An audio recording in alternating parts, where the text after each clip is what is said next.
Malawi, also an EXCO member. And then we've got some of our, oh, you see, Namibia, and we also have the Secretary General of CAF. So it's wonderful, and but the plan is very fundamental. You have to invest in schools football. You have to invest in amateur football. You've got to invest in the professional leagues, the domestic leagues, but also to make sure that the regional competition and the standard of football in COSAFA is persistently increasing. You know what is good is that we shouldn't only focus on your top players in Africa, some of whom play in Europe, which is very important because we need them for the World Cup, and some of our excellent players who are part of the leagues and who are now preparing for the professional league. This is a reflection of the depth. You have to... The home-based players as well. The home-based players is critical. And that's why the Chan is crucial. But, you know, if you do the right things, if you invest long-term, and the youth are crucial, African football, COSAFA football, will be as good as the best, not just in Africa, but also in the world. The final, just your thoughts on what type of game that you would expect, entertainment. It's been entertainment galore throughout since we've been here in COSAFA. It's good because also, I was saying, we also must get some of the young boys and girls from the schools, invite them to come and be inspired, because this city and this province has produced some of the best players. But the most important thing for me is that you have to have quality football at all levels. And the levels below your professional league and your amateur, your schools football, critically important. But COSAFA has always been one of the strongest and one of the best zones in CAF. And especially after the draw, we had the draw last week as well, that coaches have been talking about how this tournament, how important it is. Because, you know, sometimes some of your top players get injured. And they're out for many, many months at the critical time when you are busy participating in the competition. So you need to have the next generation, the young ones, your local-based players who can fit in and continue competing at the highest level. Okay. I want to thank SABC. I mean, you guys do excellent work. We're so proud of you. And all of the other media on the continent. You know, we have to maintain the excitement, maintain the interest, and keep people, keep them aware that African football is world class. Thank you so much. Thank you, President. Thank you. Bye-bye.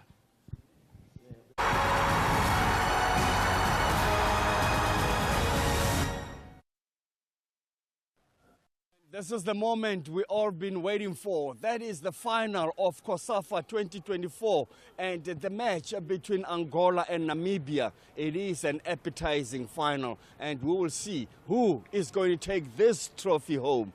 And with me is Andile Mbenyane. And Andile, we know that these are the giants. They deserve to both be in the final. Yeah, they really deserve to be in the final. If we can also see, in their group, they had like 7 points, which is their first game in their group stages. They drew 0-0 Angola against Namibia, which is they shown also in the groups that they are both good teams.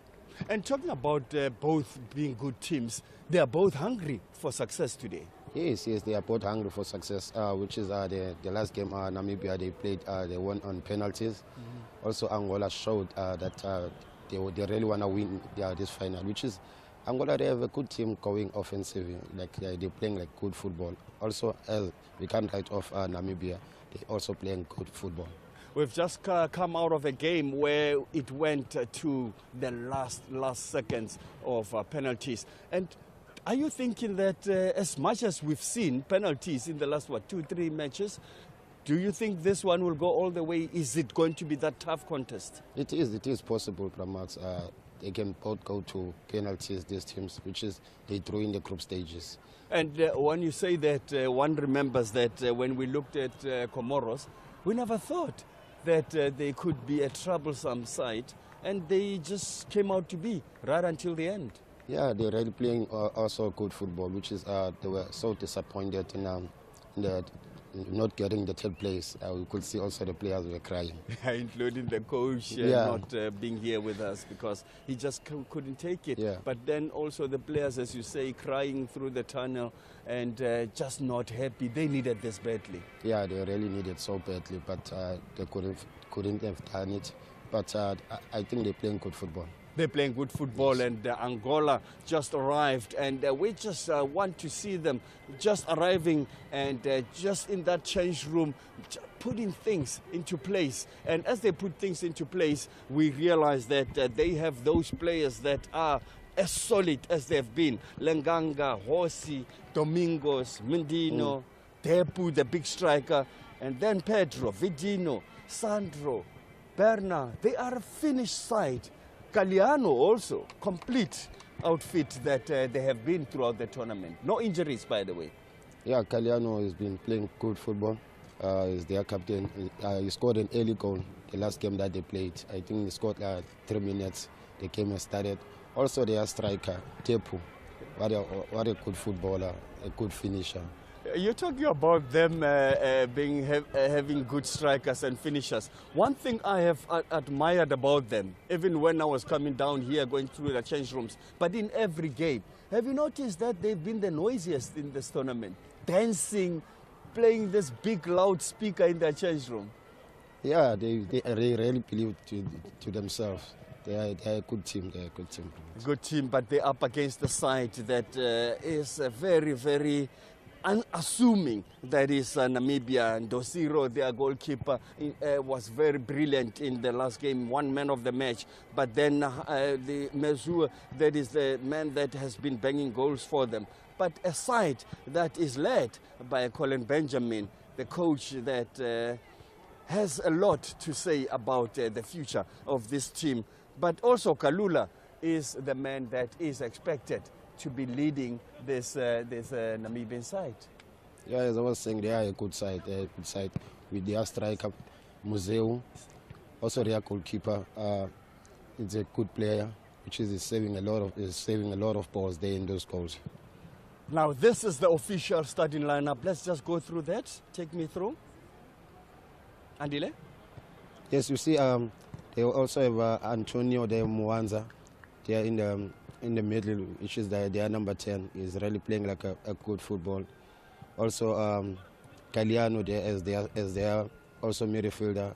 He's playing good football as well. Like he's a good player, which is showing that Angola, they will be more offensive again today, trying to get those goals. Which is they are a good side, that a side that can attack more. They're playing straight football. They want to attack all the time. And a side that can play football, but also looking at the opponents that are just ready as they are, meaning the Museus of this world. Yes, Museu a good finisher. Museu a good finisher, which is playing good football. Also Kamatuka, trying to get more balls to Museu, which is Namibia is a side that we also put in the crosses most of the time. Also their goalkeeper there is the one who's also been helping them, also saving the penalties. Yeah, and Disiro is the man that has been very brave between the poles. But one man that a lot is not said about, but is doing the damage, is number 18, Petros. He is the man that just stops every move from opponents. Yeah, a good player indeed. He's been playing well in this tournament. We can't write him off. He's also helping Namibia there. He's a good player. And helping Namibia, but then today every Namibian, every Angolan need to help themselves, need to help each other to win this trophy. The last game of the tournament, which is any team here is going to leave this trophy, which is this tournament is ending today. One of these teams is going to leave this trophy, which is it's going to be a crucial game. Everyone wants to win today. You might see goals, because everyone will be playing more attacking football, trying to get the goals so that they don't reach to penalties. Yes, it is a game of less mistakes or no mistakes at all, because this Angolan side, if you mess up, they will punish you. But also, the Namibian side, coming from the sides, meaning from the wings, they will always ping in those crosses and cause problems for opposition. Overall impression of what we could look forward to? Yeah. What are you expecting? What should you promise the viewers and everybody? We can look. We might get early goals today in this game. Also, I think also both teams, they will be worried not to concede. The game, they might start so slow, worrying about not conceding, maybe to read the game. Then towards the end, then you will start seeing they will start to open. Everyone will start to push and try to get the goals. Yeah, in fact, Andile is talking about everybody starting so slow. That's the part I don't like of the game, where in the first half, it's not as good as the second half, as was the case with the previous game. Can't they just have a full go at each other from the onset? Yes, as I've been watching the other games, most teams, they were just sitting at the back, worried not to be scored, which is that is why we're lacking to see a lot of goals in this tournament. I hope this final, they will just go from the start to try and attack more, and we see those touches, because you could see some other games, they will try maybe start playing 1-2 at the back, then they're kicking the ball forward, then they're just working on the second balls. Maybe today we'll see some players, some styles, you never know. Well, maybe today, and the coaches are telling us that is going to happen today. Coach Concalves, looking at today's final, a big one, the moment that you've been waiting for, and the moment that you deserve. How are you going to treat this one? Well, as you said, the moment we deserve, because we fought a lot to arrive in that kind of moments. In February, quarterfinal of AFCON, today the final, COSAFA final. So we feel that we are in the right direction to be close for the better ones in Africa. So for today is enjoy the moment, be yourselves for the players, and play with heart and soul, and in the end we'll try to be the better ones and win the tournament for sure. I've seen 1 or 2 games in the tournament, including the one today, where teams are leading and then they get to pay the price later. How do you get your players to stay focused? Once the lead is there, they should just cement it. All the matches were very tight. If you watch all them, were very tight. So for sure, it's not because you're leading. It's good you're leading for the beginning, but it's not because you're leading. You must to leading till the end. So yeah, keep the focus and enjoy the moment. Enjoying the moment, but this enjoyment is against the opponents you've been meeting so often. What is the plan today? How do you want to just close this business? Well, the beginning, we began with Namibia, our beginning match, and will be the last match with Namibia. So we also felt till now that we improve with the tournament. Coach, you're up against the side that's got bully strikers. You must have had a plan how to just counter that. Yeah, Angola is a very good team. But I tend to want to focus on my team. I think these boys, they did extremely well. I'm full of pride and admiration for the work that they've done at the COSAFA thus far. They stand against adversity and so much disparity also back home. You have all these so-called experts judging the boys on various things. These experts, they're looking at players that's popular, that's not in the team. But these boys are doing the job, and they're doing it really, really good. You have coaches back home. Some of them are national coaches, criticizing not their play, but they're criticizing their selection. So these boys are up against it. It's not fair. I think they did well. We are proud of them. But then amidst all of these dark thoughts and mindsets around them, they tend to come up. They tend to come up. We get calls from the minister, various ministers. The highest office in the country calls us and congratulates us. We're taking power from them, and my heart is smiling, and I'm just full of pride and admiration for these boys. That's what I am today, and I'm just looking forward to this match. Coach, thank you very much. You've said a mouthful, and I'm sure you're used to that. And don't we all know that there are always experts, but always the coaches, players are the ones taking the field. Thank you so much.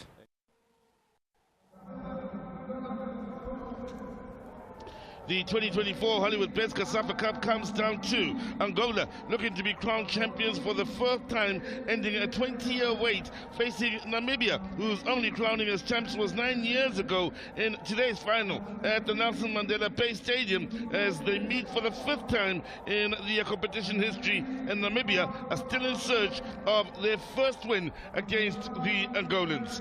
How they got here, of course, for Angola, they had an impressive 2-1 win over Comoros, with Comoros, of course, pulling one back late to that match and making for an interesting last 10 minutes, whilst for the Namibians, they struggled against Mozambique in trying to break them down, whilst they were strong defensively themselves, and in the end it went down to penalties, and Namibia were able to march on through, winning the penalty shootout with a scoreline of 4-2. So here they are meeting in the final here, and for both these sides, they've had to work to earn the spot, keeping in mind Namibia did finish as the best second place side in the group, so just goes to show how tough it's been for these sides to put their way on through to the final. The weather has been a bit of a talking point during the course of today. Right now, as we speak, again, clear blue skies and the sun very much out and over the Nelson Mandela Bay Stadium. That's how we started the day, but during the course of the 3rd and 4th playoff earlier on in the day, there were grey skies and the wind had picked up dramatically. It's cleared up now. Lovely weather to invite the few Namibian supporters that have stayed with us right through this tournament, hoping to see them celebrate their second crowning as champions, of course, of the COSAFA Cup. Have traveled with this team not only here at the Nelson Mandela Bay Stadium, but also out at the Isaac Wolfson Stadium, KwaZulu, and here they are following them once again here for what they're hoping will be a successful showing in the final. A few more supporters that had come out for the 3rd and 4th playoff, and well, they are doing a bit to stay warm on what's been a cold day. Cold last few days, I think it's safe to say, here in Gqeberha. The football over the last week and a half certainly has given us a lot to talk about in the way of positives here. Comoros, the surprise package of the tournament, of course, finishing 4th, with Mozambique grabbing the bronze medal earlier on in the day. Both Angola and Namibia, of course, were in the same group, with Angola finishing top of their group, and Namibia finishing as best second place team. As mentioned a little bit earlier, they finished on 7 points apiece in their meeting during the group stages. It ended with a 0-0 scoreline here at the Nelson Mandela Bay Stadium. That was on the opening day for the group, when Lesotho and Seychelles also played to a 1-1 scoreline. The supporters that are not only watching on here, but those that have turned out, will be hoping for goals in the 90 minutes and some thrilling football on the way to crowning the champions, whether it be the Angolans or the Namibians here. Well, loving to see themselves on the big screen. And do believe we found supporters that have been more colourful than Dwata, who's been here right through the tournament as well. I haven't seen him during the course of today, but those Namibian supporters certainly have been way more colourful than the South Africa, well, one of South Africa's most favourite, or most famous supporters, maybe I should say. And a group of youngsters has been there right from the third and fourth playoff, and they've stayed on for the final here between these two nations that are looking for a whole lot of joy here on a day when the CAF president has made his presence felt, that being Dr. Motsepe, interviewed a little bit earlier before the moments leading up to this final. Well, young and old, they've enjoyed their school holidays. For those that have been able to come out and enjoy the football, and those looking to enjoy their Sunday afternoons after maybe having gone to church earlier on in the day, also joining us.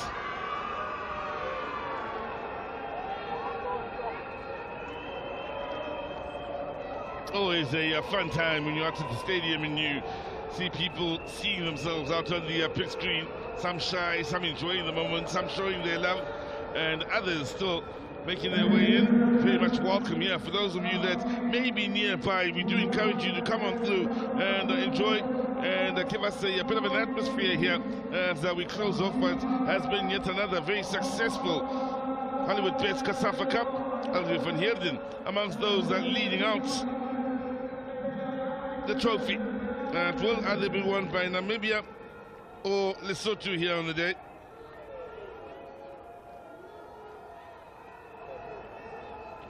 Two gentlemen that have been with us right through the tournament then will, like the rest of us, be waiting to see whose name will be next.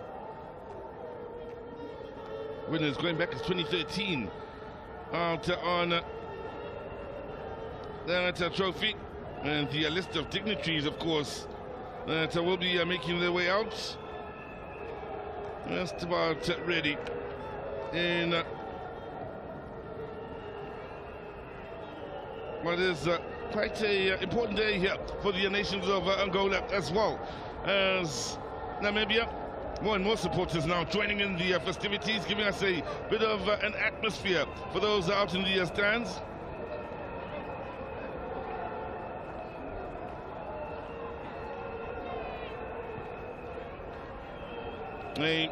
Like we do, awaiting the officials, of course, as well as the players who are now lined up, and well, the moment of truth getting closer and closer. There you have it. Out the tunnel they come. Angola to the right of your picture, Namibia to the left.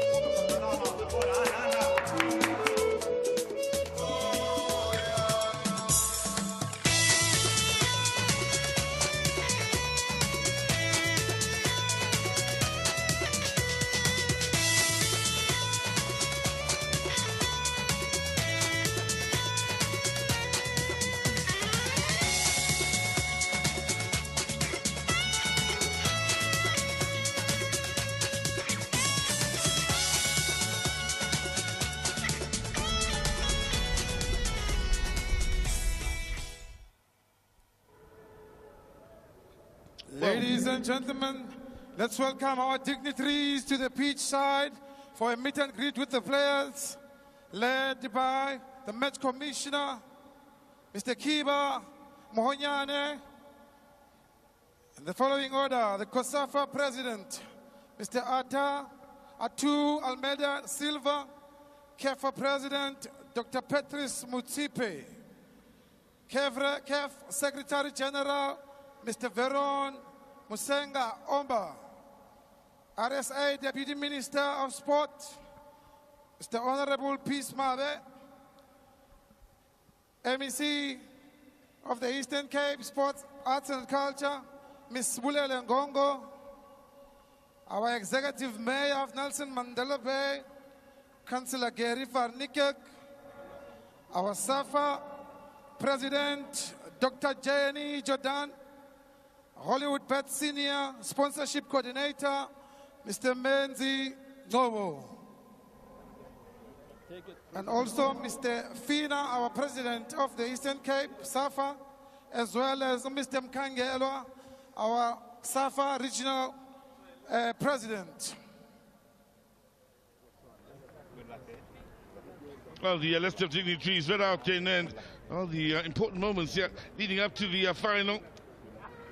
the players, all players, hope to be involved in a day such as today when there is a long list of dignitaries that include the COSAFA president, that include the CAF president, amongst others, in men and women of importance ahead of a final. On days such as today, it's either the opening day of a big tournament or the ending of a big tournament, meaning you have made the final, which is the case here for both these groups of youngsters leading up to the national anthems.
Now, ladies and gentlemen, the national anthem of Namibia.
Well, for the Namibians here, having drawn against Angola earlier on in the tournament, they'll know they've lost against them twice, now drawn against them 3 times here, as they look for their first win, and what a first win it would be if they were able to beat them in this final. For the Angolans here, they'd like to keep their dominance over the Namibians here. They've got some players in the starting 11 that really have been amongst those that have captured our imagination as we look at their starting 11. Pedro sliding into the squad here. He will play in the attacking third of the field alongside the likes of Brenner and Depu as the front 3. To watch out for the man wearing the number 10 jersey, Maestro, amongst the most impressive. He's also been amongst those that have won the most man of the match awards, if not the standout player in that regard. Vitinho and Mendinho in the heart of defense have been outstanding, with Sandro and Hossi supporting them out in the wide positions. Of course, Depo out in the attack. 4 goals he scored, and a man who's looking to lead the goal-scoring charges from the attack.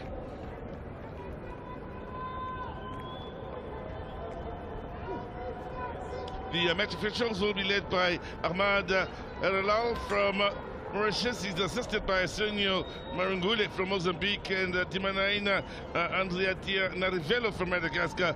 Fourth official is also Alvacar from Mozambique. VAR, a factor here today, one should keep in mind, with Leticia Viana out in VAR from Eswatini, assisted by Diana Chikotesha from Zambia. And there they are, the VAR officials here, looking to have a good showing up to this point. Along with the officials out on the field, have been absolutely perfect. Now, for the Namibians, they do have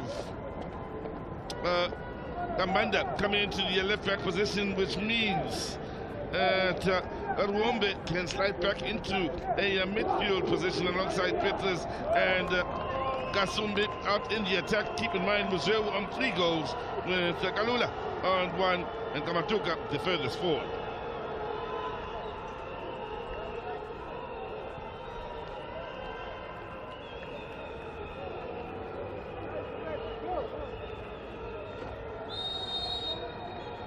It is Angola to get this game underway, attacking the goal to the right of your picture, whilst the men in white will go left in their attempts to be the first to not only find the back of the net, but keep firing away, hoping to be crowned champions. So,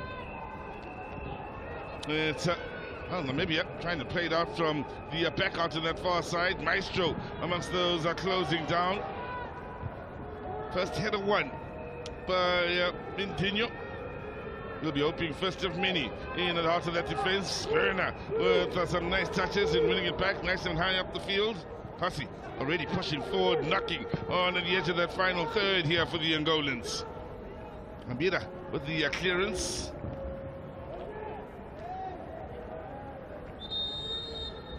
Flag up, offside. Nice and early. Well, there's more and more supporters making their way through here for this final to provide us a bit of an atmosphere. That's nice to see. Once again, the wind is a factor, keep in mind here. And it's increased incredibly from earlier on this morning. The beauty of it all is the structure of the stadium, was shaped like a dome, does keep the wind out and protect the quality of the game. Then. And while you won't see it, nor will it affect the players out there too much, thanks to the way this stadium is structured. The Windy City is really being true to its name here. During the course of the last couple of match days. I guess that's what architects had in mind, to say this is a windy city. How do we protect the ball just from flying all over? You have noticed that even in the past games, we don't even see the difference of the day when the wind is blowing towards certain goals and not. That has never even been a subject with us. Well, this stadium, of course, built for the 2010 FIFA World Cup, amongst many in the country. Remember, my first entry into this stadium during that World Cup was with Portugal against Cote d'Ivoire. Again, another cold and windy day. It was wet as well. Never felt the effects of the wind. It didn't affect the quality of the game during that World Cup encounter, with the likes of Drogba and Ronaldo out on that field. Now, first corner, going the Angolan way. They're a threat, of course, in a dead ball situation. They can hurt you in very many ways, this Angolan side, if you allow them. Well, there's the wind coming into effect then, finally. Now, something from the training grounds here. Good closing down, good pressure applied then, and forcing the mistake in the attempt to play it forward then from Pedro. Interesting when you watch Pedro, we've seen him play in the left-back position, pushing forward on the overlap today, playing further afield on a left wing position, where he may have less responsibilities defensively, but he'll very much be focused on what's happening going forward. Tactical changes.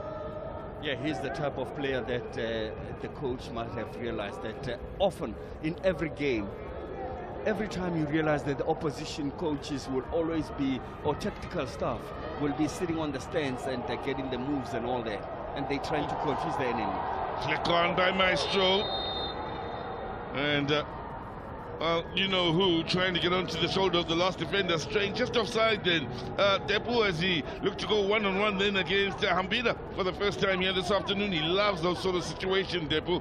Just put it ahead of the defender and allow them both to run onto it to see who's the hungriest. What, we're sitting on the 3rd minute and he's been offside twice. So it just shows you that they just told him to use his aggression to have a go at that defense, and that defense is aware too. At some point they sandwiched him. Well, Depu strays into an offside position, as does Gulula here, who's found the back of the net on one occasion. The far side official from Madagascar, Dimbiliaina, Andrea Tia Narivelo.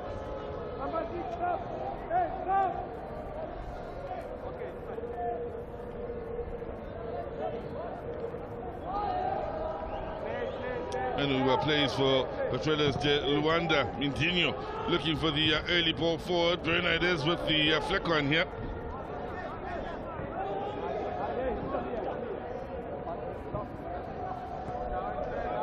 Former champions, the Angolans, as a man does go down here. Bernardes. Berna was just caught behind the ear. He felt it, because that's the time when Gambanda just went for the ball and went for the man, cleaned everything in front of him. Bit of a clash of heads, which isn't too serious, fortunately, as Berna leaves the field. Sporting Man should be back on the field in the near future. Now, there's the wind having the effect on the game finally, in the slightest way possible. Isn't it interesting that that's when it was just qualifying what you were just saying, that the wind has just picked up suddenly, and then the ball just couldn't stay on the penalty area. Tell you what, the stadium not being shaped the way it is and the way we've been complimenting it, the ball would have run off towards the halfway line, such as the strength of the winds. What, a couple of days ago in the semi-finals it was at 53 kilometers an hour. Isn't it interesting that it even sparked the debate, not the debate, but the topic that we spoke about how Athlone can be tricky those days when the ball was hit to the left, and you suddenly see your Mark Williams running to the right, and you think, where is he going? But because he's a Cape Townian, he knew where the ball would land. Now, chance from the corner here for the Namibians. 7 in the box. So they really are looking for that bright start with Kamatuka. Hoping for the perfect in-swinger here. And towards the near post is well cleared here by the winners of the COSAFA Cup back in '99. They also won it in 2001 and 2004. Been a long wait for the Angolans to be crowned Hollywood Bets COSAFA Cup champions.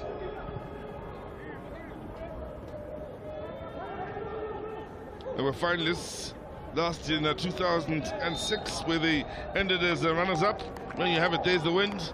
31 kilometers an hour, not quite as wicked as it was a couple of days ago, but still a strong wind out there. I think what's made it even worse is the fact that there was no wind to speak of in the morning. Now,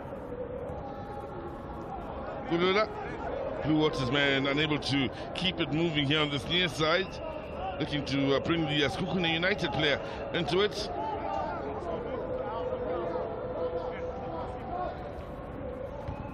Namibians, of course, crown champions back in Rustenburg 2015. Nice turn here by Museo. He, of course, will be battling with Depu in the race for the top goal scorer in the third and fourth playoff. A few players would have caught up to him on 3 goals. One is Joja, who scored in the third and fourth playoff. He's now on 3 goals. And Chamita, or Chamito I should say, from Mozambique, also scoring a couple of goals then and catching up to 3. As things stand, the man wearing the number 9 jersey for Angola, still the man that stands out head and shoulders above the rest on 4 goals. He's had a slow start, and and we're just waiting for the moment when he will strike. He's still running into those pockets is when they're not finding him. Doesn't stop running though. Often we always say when you're a striker, if you have 3-4 touches and one of them are in the back of the net, we don't judge you. Ah, lovely work here to win the corner. Showing good pace. Exploding from midfield in Keliano. One of 4 players in the starting lineup for the Angolans to have found the back of the net. Captain scored in the semi-final a beautiful header. There's been some good headers in this tournament. Some good headed goals. So, will the ball behave here? Or will the wind have its way with it? Could it be that Maestro is there now to hold the ball just in case? Because it's not 2 players, it's lessening the number of players in the box attacking. Outswinger. Overcooked, but should be kept alive at that far side. Sandro. Well, usually he and Pedro have battled for a starting berth. And in the left-back position, here they are, both starting on the left side as Pedro drives forward, hoping for a foul. Good work defensively in keeping tabs on him by Nashikwa. Plays for Tigers FC. Petrus, in fact, keeping tabs with him here. Petros got away with murder there because he had his arm right on his neck. Space in the middle of the park here. The Namibians looking to open it up.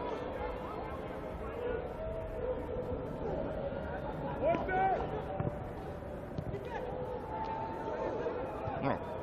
Kamajuga. Nice little touch in there as the Namibians look for their first shot in anger in this match.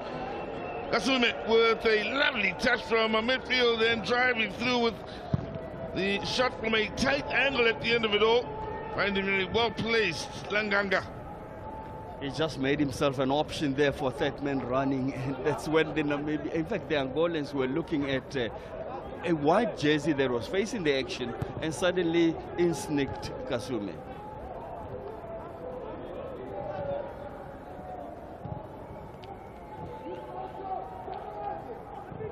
Nice little 1-2, Maestro. With just one more defender to go, then found the going tough against Gamberipa. Still he's gone well to the defender. And again, just a little reminder of how dangerous Maestro can be in tight spaces, and out of nothing, something can suddenly explode and problems can arise. Nicely done on the far side. Ball in! Oh, just missed on the near post then, with the Namibians doing well at creating a moment. Depo on the turn. Isolated, no problem. Eliminates 2. Powering forward now is Depo and his teammates arriving on the scene. The cutback! Keeper unloaded! 1-0! Well, Depo making it all happen on this near side. And when Keliano's shot was blocked, Pedro was at hand to find the opener. Ciro just made a mess out of that. It wasn't as harmful as it looked like from the first shot, and he just parried it because he had already thought, I'm not going to hold on to this one, and he put it on the silver plate for the opposition. How is that? Petro just thinking, thank you very much, you thought of me.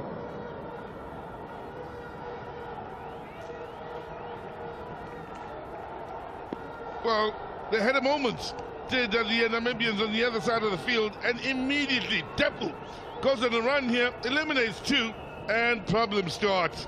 That's his brilliance, Depo, powering forward, then still the cutback was quality.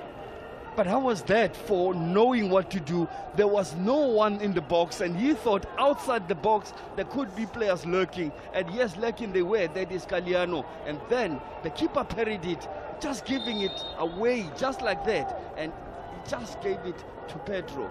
Pedro, what else can he say? Thank you very much. What do you do when a gift comes your way? Well, celebration to go with what's an impressive bit of transition football here.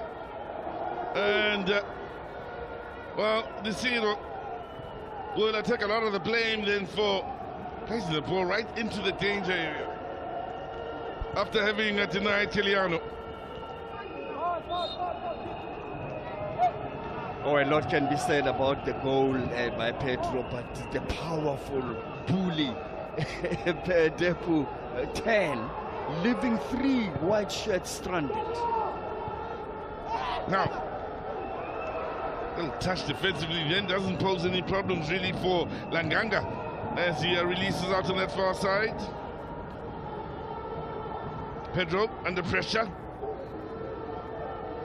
Well, what any final needs is an early goal to just to have the sides out there already, having to open up and go at each other. That's exactly now what the Namibians have to do. They have to go out there and play, especially after these sides played to a no scoreline in their group earlier on in the tournament. But isn't it ironic that Angola scores at the time when Museu just played that cross, and then there was a big miss, and then from that moment, literally a minute later, they got attacked. Yeah, within a minute they conceded, but it looked as though they would score on the other ends in what was an impressive bit of attacking play. Hossi, Werner. Nothing wrong with the challenge. Kamatuka. Garombe. Kamberipa.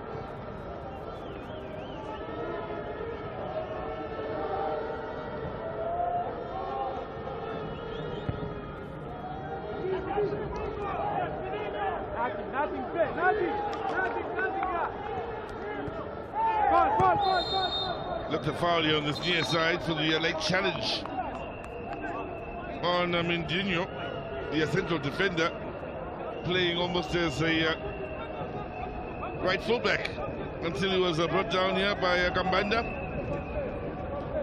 Gambanda just even raised the elbow there. It's only that he didn't swing it, but you could see what he was doing. That if you bump me, let me protect my ribs, but you end up in my elbow.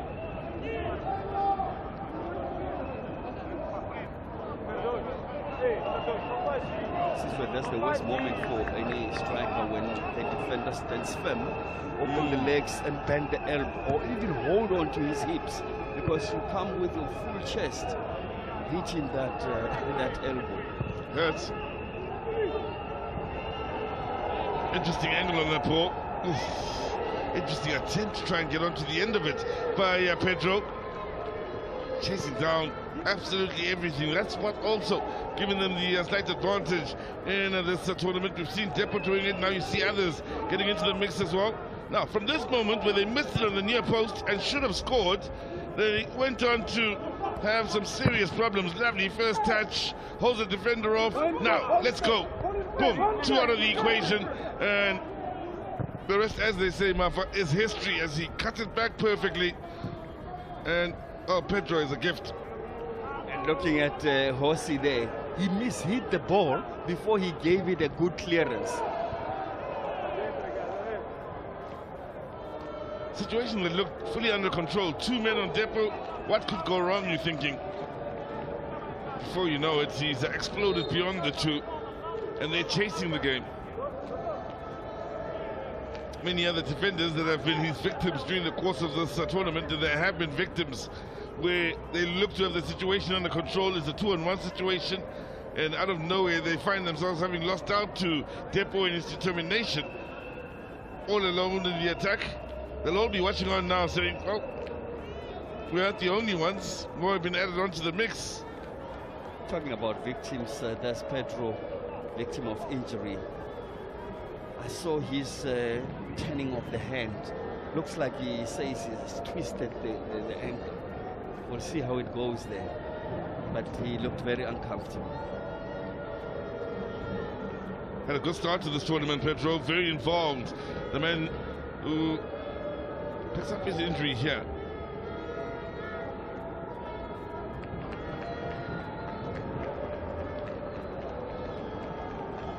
Yeah, he's already feeling the effects. I don't know if you noticed, he waited until the ball went out of play to decide to go down since they were in a defensive situation. Didn't want to be irresponsible by going down while they still had defending to do. Team first, lovely skill. Kamatuka here on this near side. Gets the return, made over towards the far post. Good work defensively. 2 men immediately on him. Berner amongst them. He, of course, is a very offensive-minded player here on this near side. Dropping back to assist defensively.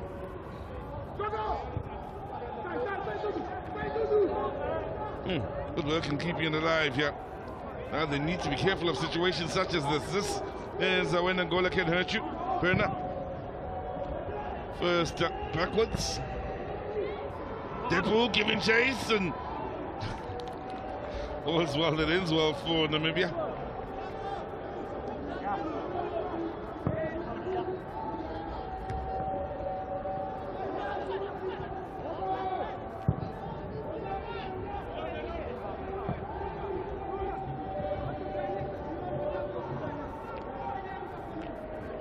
There's Gabiripa of Obara FC with the Namibians now looking to build from the back.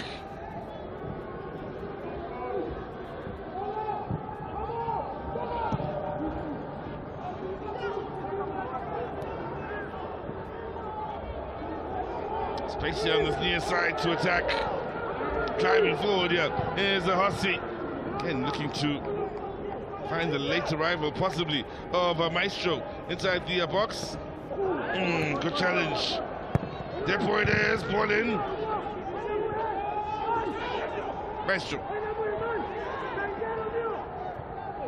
Caliano, Berner, Hossi.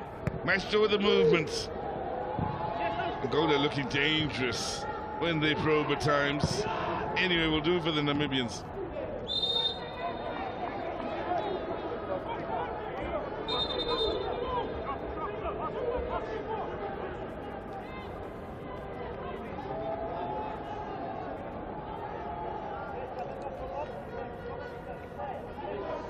Challenge from behind then by Mindinho. Lovely challenge earlier. That was beautiful. Sizwe, just not always tackling to clear the ball, but Domingo was just coming up with the ball gently, initiating an attack. Depot having to work to keep it alive here, showing good pace once again. Return ball then from Maestro was a little heavy. That's Caliano.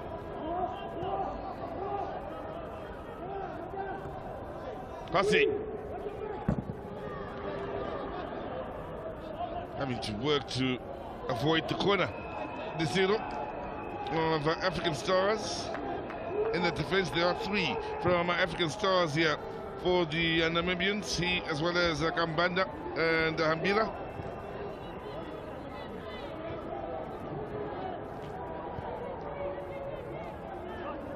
Here's Kamberipa.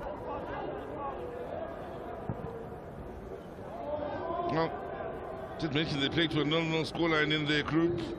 Namibia then went on to beat Lesotho and Seychelles, whilst Angola did away with Lesotho themselves, and also Seychelles had the same victims in their groups, these 2 sides.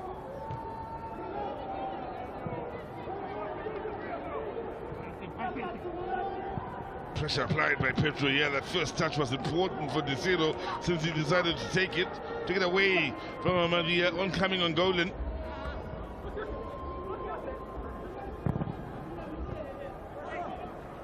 Caliano. So close to scoring his second of the tournament with the initial strike that was saved by Desiro, parried into the path of Pedro in the opening goal.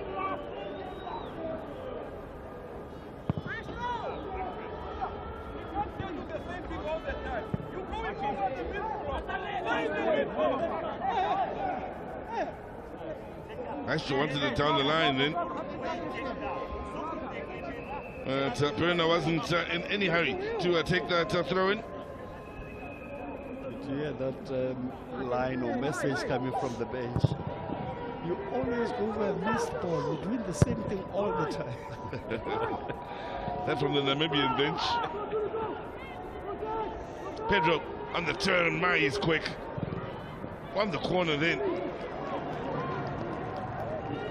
With the cover defense necessary to deal with the man who plays his football in Portugal for Sporting. Certainly has the legs here against Nachika. Plays for Tigers FC, struggling then, and it's Museu who had to drop back and assist defensively.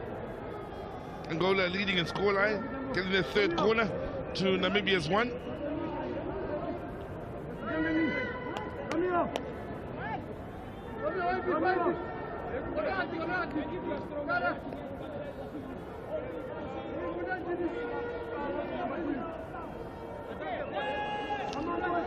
5 in the box, 2 lurking on the edge of the box, including a third here with all of the Namibians back.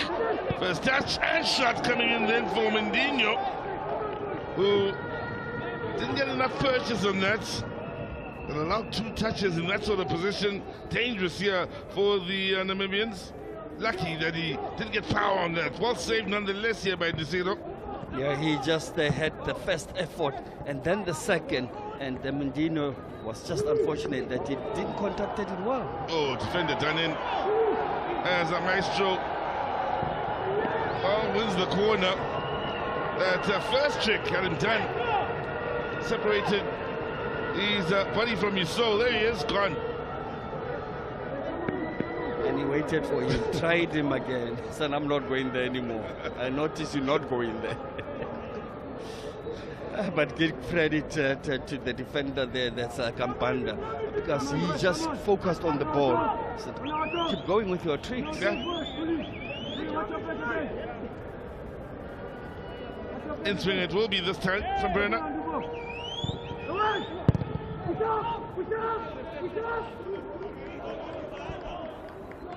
Comfortably dealt with on the defensive ends by the Namibians. How often have we said give it some loft or play it at least outside the box? Because when you play it straight to the opponent, it looks very clumsy.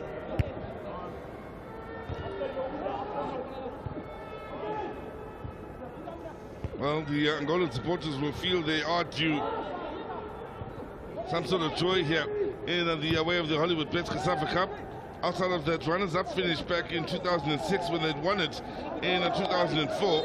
They have best finished in the quarterfinals in 08, 09 and 2013. Since then, it's mostly been first-round exits for the Angolans when they have entered. As we look back at the challenge here on this near side, Museu was hurt there because it was just one of those unnecessary tussles. It's on the halfway line, so just guide it and make sure that you let the opposition get away with it. But Domingos was just over anxious to win the ball.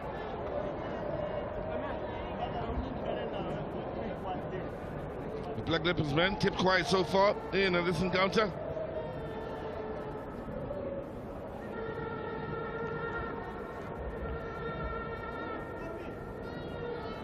Well, some of the VIPs watching on here, and the Namibian flag and fans kept quiet for the time being out on that far side. They've played a bit of football. It's safe to say the side in the lead here, the Angolans. This is impressive for them since 2013. It's the first time they've come out of the group stages, Max Mapangani. Hadn't done so since their quarterfinal finish in the 2013. Played in 5 tournaments since then. Never got beyond the first round. Finally ending what's been quite a drought here and a few years of disappointing showing by a run all the way through to the final. Approaching the half hour, they're leading by a goal to nil in the final.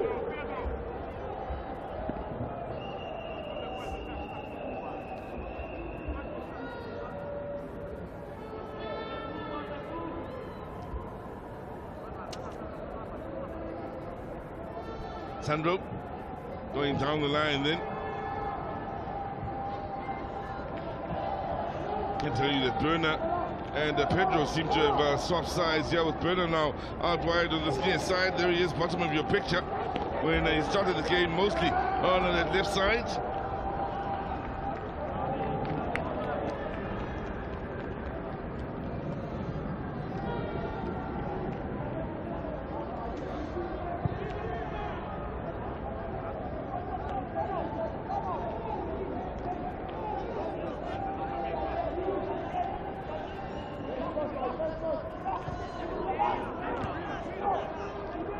Here is Pedro.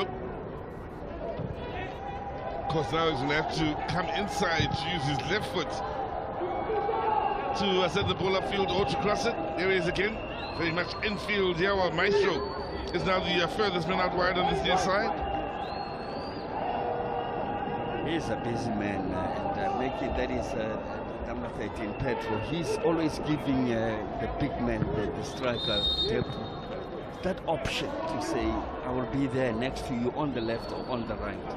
He's not like one of those that are fixated in one side of the field.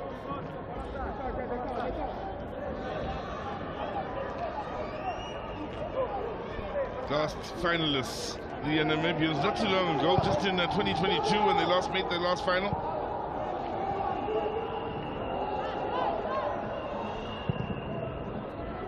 Angola with a slight edge in goal attempts. There haven't been too many inside the opening 30. Same goes for shots on targets.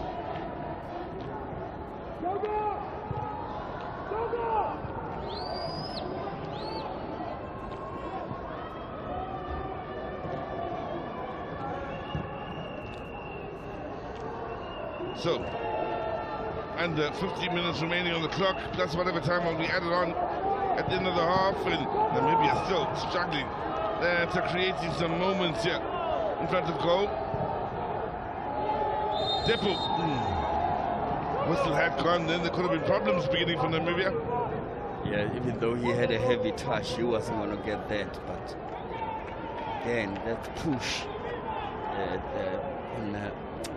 on Petros, and it's just one of those that you think, no, you don't do that. In fact, that push was firstly made on the opposite side, that is on Pedro, and then Petros is the man that just didn't let him go. Let him go, you've got teammates ahead of you. You just cover the end. Namibia seem to be struggling just to get to that last third. Because of their style of play. They don't have a big target man, so they try to play on both wings, and they not get in there in the box. They got there, opening chance of the game, but it never yielded results. Anyway, we'll do here.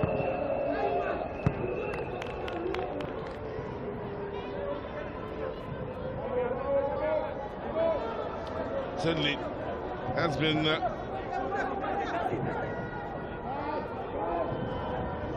one of those games where the few that have watched this tournament right from the beginning will have felt maybe advantage Angola in a slight sway for how they've shown character and gone about their other matches.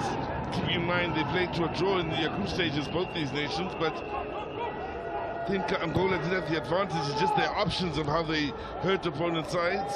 Dead ball situations, creative moments. Now, shot from range, and that has been a major problem here for the Namibians so far in this game. Hopeful attempt from a long way out, whilst breaking down the opponents and creating clear-cut chances has been at a minimum for them so far. Kamatuka had no sort of bodies or options in the box, just to be playing the 1-2 there. That's why he went for that long ball. I thought they'll be playing most balls on Vitinho because they know that he's lanky and not skillful. Depo, well washed by Gamberipa. Gamberipa is good. He's having a long day today because he's got to always battle with this man with the long balls.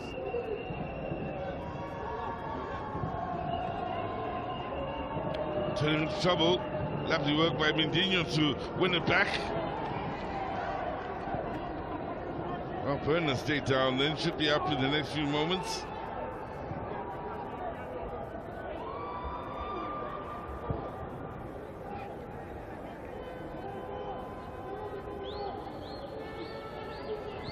Again, no joy for the Angolans trying to get in out wide on the far side. Depo now, space to turn, option out wide is Maestro.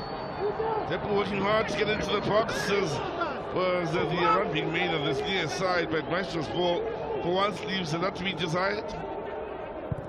Yeah, it was on the left foot, and he is not good enough when it comes to using that left foot. And a little bit of a bubble there, did you see? Yep. Now, Namibia hoping to find the right combination of passing and movement to unlock this Angolan side.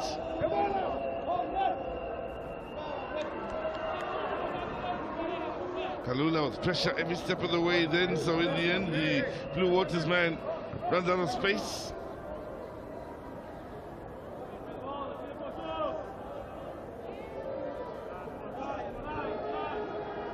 Kalula's left knee is heavily strapped. You wonder if you're on the bench and say, is this limping Kalula or heavily strapped Kalula better than me? That's what sometimes the players on the bench ask themselves. Not only me, healthy me. Speaking about healthy me, Maestro is putting a bandage to his right arm following a injury during the last few matches. Yes, Kiliano in a good position to win it back initially. Museo now coming into effect, and the shots. We're going to call for the goal kick here. Karumbe is an interesting case, Max Papaniani. He started off the last game in the left back position, the Yunnan player, but he's moved back to his more familiar midfield in the or familiar position in the middle of the park. Look at how he hit that ball to hit the side netting. It's because of that nudging by Domingos. It just didn't give him a free sort of role to hit that ball. Kamaripa doing well under pressure to find Habira.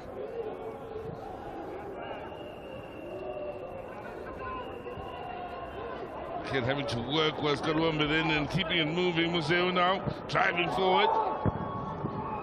Shots took a slight touch on its way out for the corner. Petros took a shot there, but I don't think he was hoping for a goal. It was going wayward thanks to the slight touch that led to a corner. Still in possession.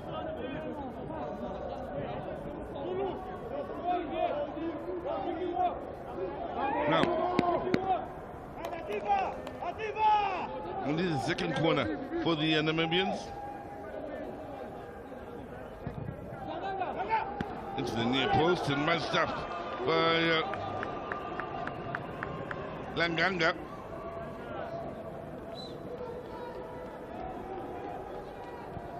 Well, they'll be very much aware that the one goal may not be enough during the course of the 90 minutes.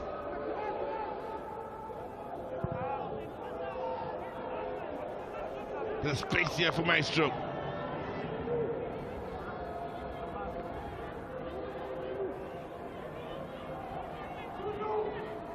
Then nicely closed down was Maestro, but the men in white are struggling at kickstarting the counter-attack here, thanks to the aggressive and the strong work defensively by the likes of Sandro.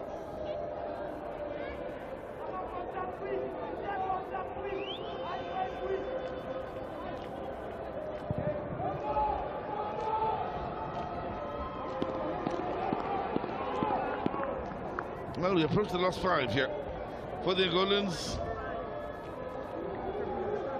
They haven't given much of a look at goal here for the men from Namibia. Let's carry on in the same vein in the last 5. Kampanda looking for the movement from the middle of the park, then from Karumbe.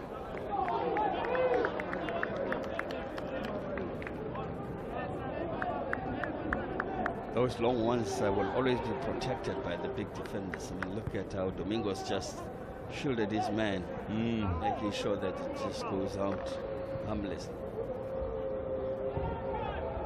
The results as they stand, they must be worrying Coach Colin Benjamin, given what he was saying in the pre-match interviews about the counterparts out in Namibia.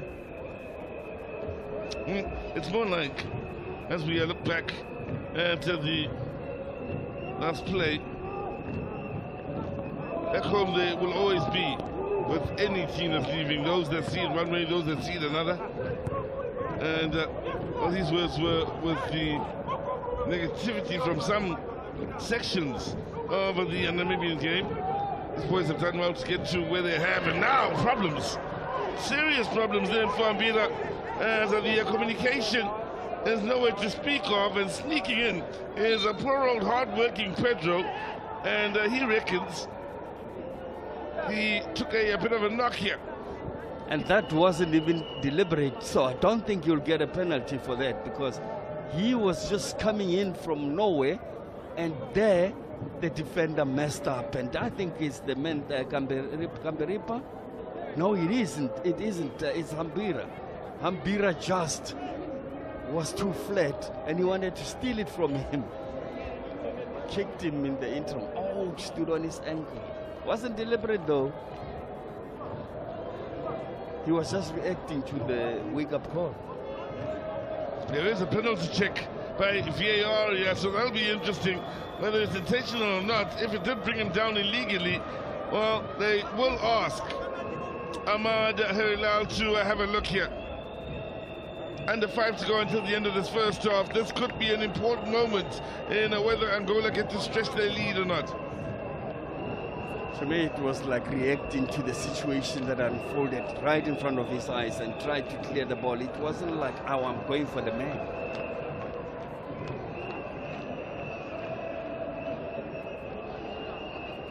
Well, Pedro, okay, unable to continue. Penalty check still happening from a VAR here. Last 5 minutes. Angola leading Namibia by a 1-0 scoreline. Namibian fans have found their voice out in that far side, still aren't aware that a check is happening in as far as VAR.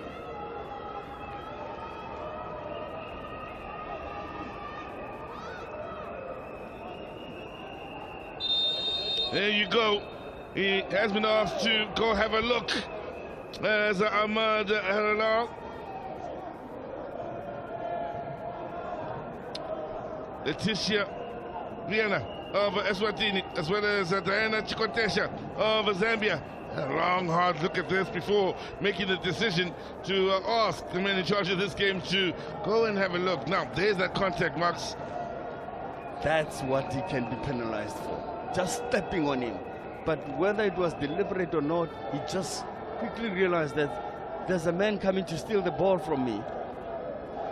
The trailing foot could be the one that makes him to pay the price. And once Namibia is 2 down, Sizwe could be curtains. Well, they paint themselves into trouble here. The likes of Desiro and Hambiro. And keep in mind, it's Pedro sneaking in here from the blind side that kicks it away from the defender. So he's late in his arrival. Is Hambiro then. The decision to be made here is by the man from Mauritius, Ahmad Herilal, taking his time. I want to believe that if a penalty gets given, it will be because of the foot that stood on the ankle. And the man that's going to take it is the big number 9 that you see facing us with the back, and it is a penalty. There you have it. He's taken his time, thought about it, comes out, gives the penalty, and there will be a yellow card to boot as well. Hambira in trouble. Namibia playing themselves into trouble here, with Pedro again closing down from the front, something the Angolans have profited from so often in this year's tournament, whether it be Pedro or Depu, where they chase absolutely nothing and put defenders under pressure, force the error, and here they are in the final. And what works for Namibia is because they work for each other up front. If you have noticed, when Maestro plays those balls in the space. Oh, you mean Angola, yeah? Angola, that's when you find that they all run into those channels, and it makes it easier for them to get any fouls or mistakes. So Depu on and 4 goals in this tournament will now be looking for goal number 5. The next time you can get Still a man that saved 2 blue penalties last time. Same instructions, different game. Yep. Different penalty taker. The most lethal at this year's tournament.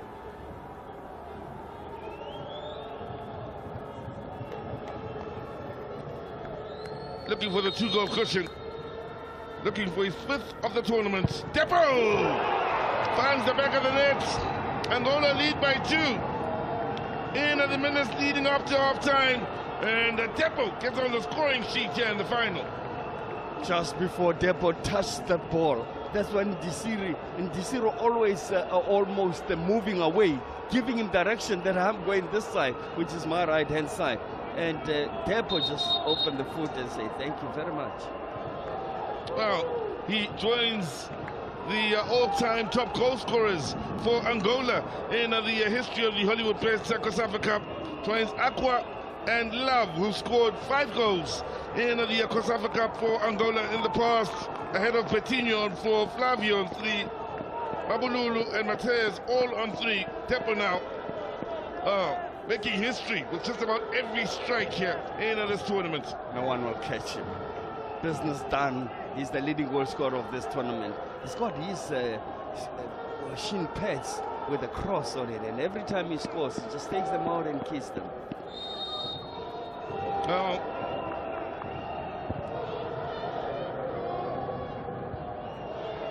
you have to think back to the semi-finals, the last of the group matches, and you can count almost the number of goals. 7 minutes added on, yes, but you can count almost the number of goals Angola have scored where either Depo or, as we saw Pedro earlier, has chased absolutely what looks a lost cause down and caught defenders unaware. Caesar, I have to say, in this game, there's nothing like a lost cause, especially when you are playing up front. Every cause is a good cause. Just keep running. As long as the whistle is not blown, just keep running. You will be surprised how they will bubble your way, and you put it in the back of the net. Flag up for offside against Pedro. Took a while, the whistle in coming, but definitely in an offside position. 3rd time that the Angolans have been caught offside.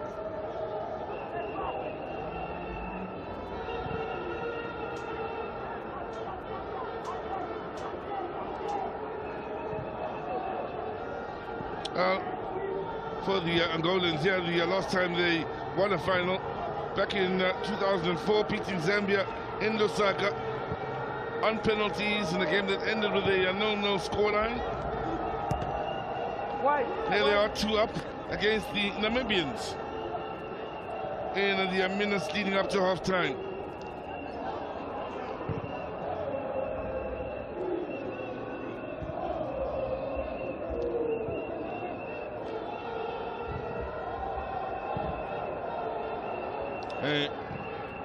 Having a party there, fans, to the left of your picture and to the top of the screen. Ball played down the line here. There'll be some work to be put in defensively. Desiro. So a couple of mistakes defensively. Guilty for the situation here. The Namibians find them in. Desiro with the error, with his handling and his save. And the communication and attempts to play it out in the second goal, seeing Hambira caught out by Pedro in the penalty. So, whilst they've done what they have to do on their end, Angola, in both scenarios, there was room for improvement from a Namibian point of view to avoid those situations. Yeah, simply said, these footballers shot themselves on the foot. Hassi fouled here. Speaking of Namibia just causing themselves this harm, don't you remember that from that moment, Sizwe, the only attempt in the first 45, they have nothing to, or they had nothing to offer us. Well, turns down from the front this time is Maestro, hoping to force the error out of Kamberiba. Outside of 2004, they were also in a winning final in 2001, were the Angolans in Harare against Zimbabwe.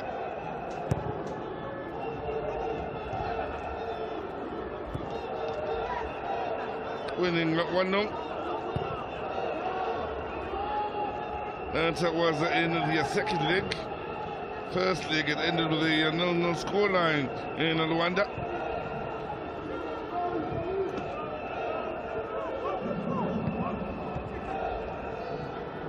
Now, touches here from Gamaduga. Nice stroke.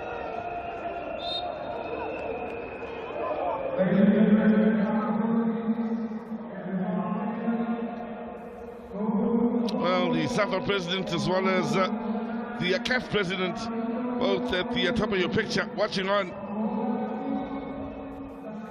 in the VIP section. Good movement out on the far side. The early ball, diving header. What a save to deny Depo. What play from the far side from Pedro. His pace telling here in this first half.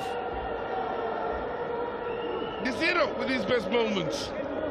That is the best moment with the biggest striker going for a diving header. This man is always in business when he's in that box. But how's that? Second time today seeing the best of the keepers. Now, Angola fans having a proper party now as they look for their third goal in this first half. Outswinger. Defended on the near post. From range. Gets his body nicely behind it, doesn't Desiro. Quick with the release. Looking for Mazeo. Sandro. With the touch into touch. They're having fun. So they should, or should be.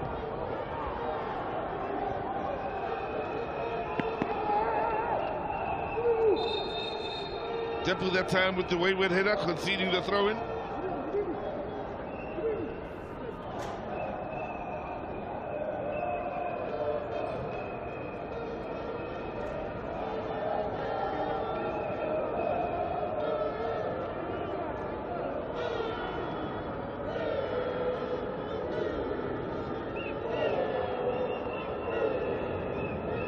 Into the last of 7 minutes added on here.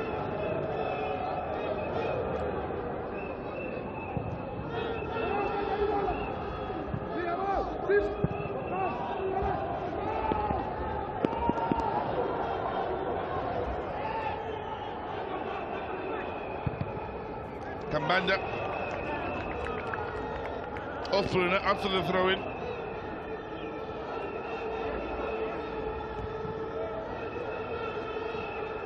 Maestro. Shot from behind then was Maestro. Right in front of the referee, so the Angolans will not be in a hurry to get it moving once again. Maestro's begun his run in the middle of the park. In fact, that kicker field, the last touch in a half that has very much belonged to the Angolans here. They have been outstanding. Defensively, they have also been outstanding in the way they've broken down their opponents and forced the issue in getting the two-goal cushion going into the half-time break. Depo getting yet another in extending his lead at the top of the goal scorers charts to 5, whilst Pedro was the man that opened the scoring here for the Angolans. For Namibia, a lot to do. First, get it right defensively after having made a couple of mistakes that led to the goal, and then also trying to test Langanga. They need to get it right on the offensive, more especially now that they are 2 down. At the end of what's been an exciting first half, especially for the Angolans, it's 2-0 in favor of the Angolans over Namibia.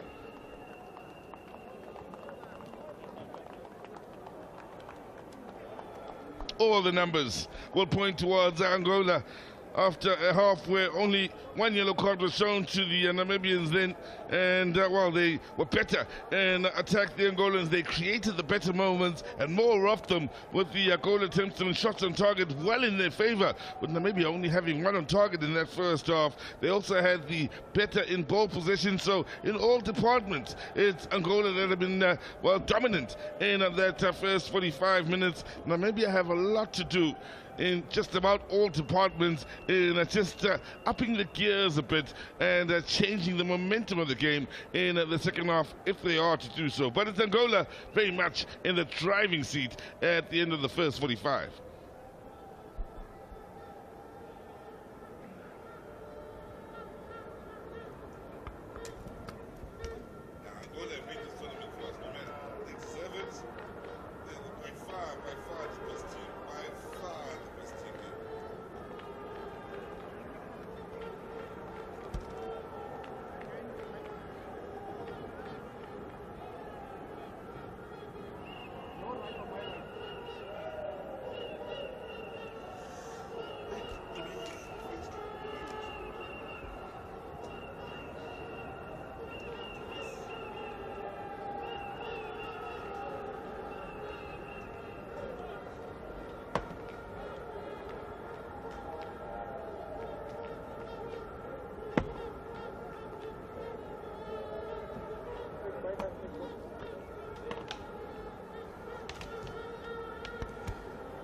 I'm joined by the lady that has always been part of these games here in Gqeberha, and this is Miss Sibulelo Ngongo, MEC for Sports, Recreation, Arts, Culture in the Eastern Cape.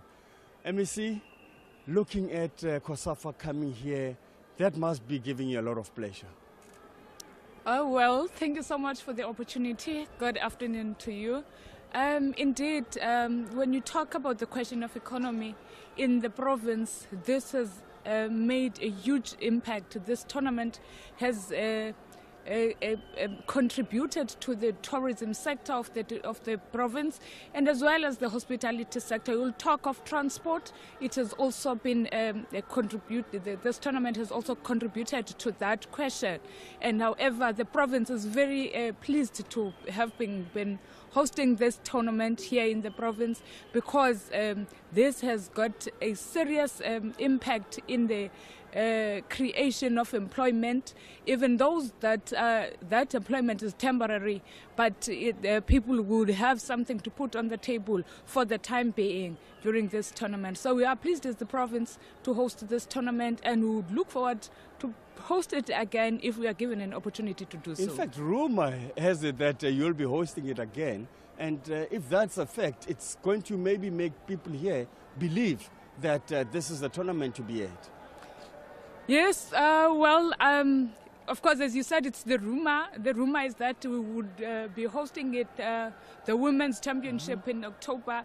If that happens, we would indeed benefit again, as that will talk to the question of the people that are losing jobs. We've been looking at the Mercedes-Benz having retrenched a number of people there in the East London, and now we are hosting this tournament, and that talks to the question of people that are working in the hospitality sector who would at some point in time lose their jobs, but because there are these tournaments that are hosted in the province, they will not lose their jobs, and they will keep on working, because there will be more revenue that will be coming into the province, and there will be more of activities that will take place. You would see that there are other people, the hawkers that are selling out there, and there are people that are here to watch and gain from these games, and that talks to also to the question of the profession of sport and the career for the young boys. That will also have an impact, because we have a high rate of unemployment in the province, and if these boys that are watching the tournament here are able to play and go forward, they would get at least something to put on the table. Your message to the people around here to come in numbers in the future to come and support these games, what is it? Well, it is disappointing to see such a good tournament being hosted in the province, and you see that the stadium is empty, and you know very well that people have got an interest in the games.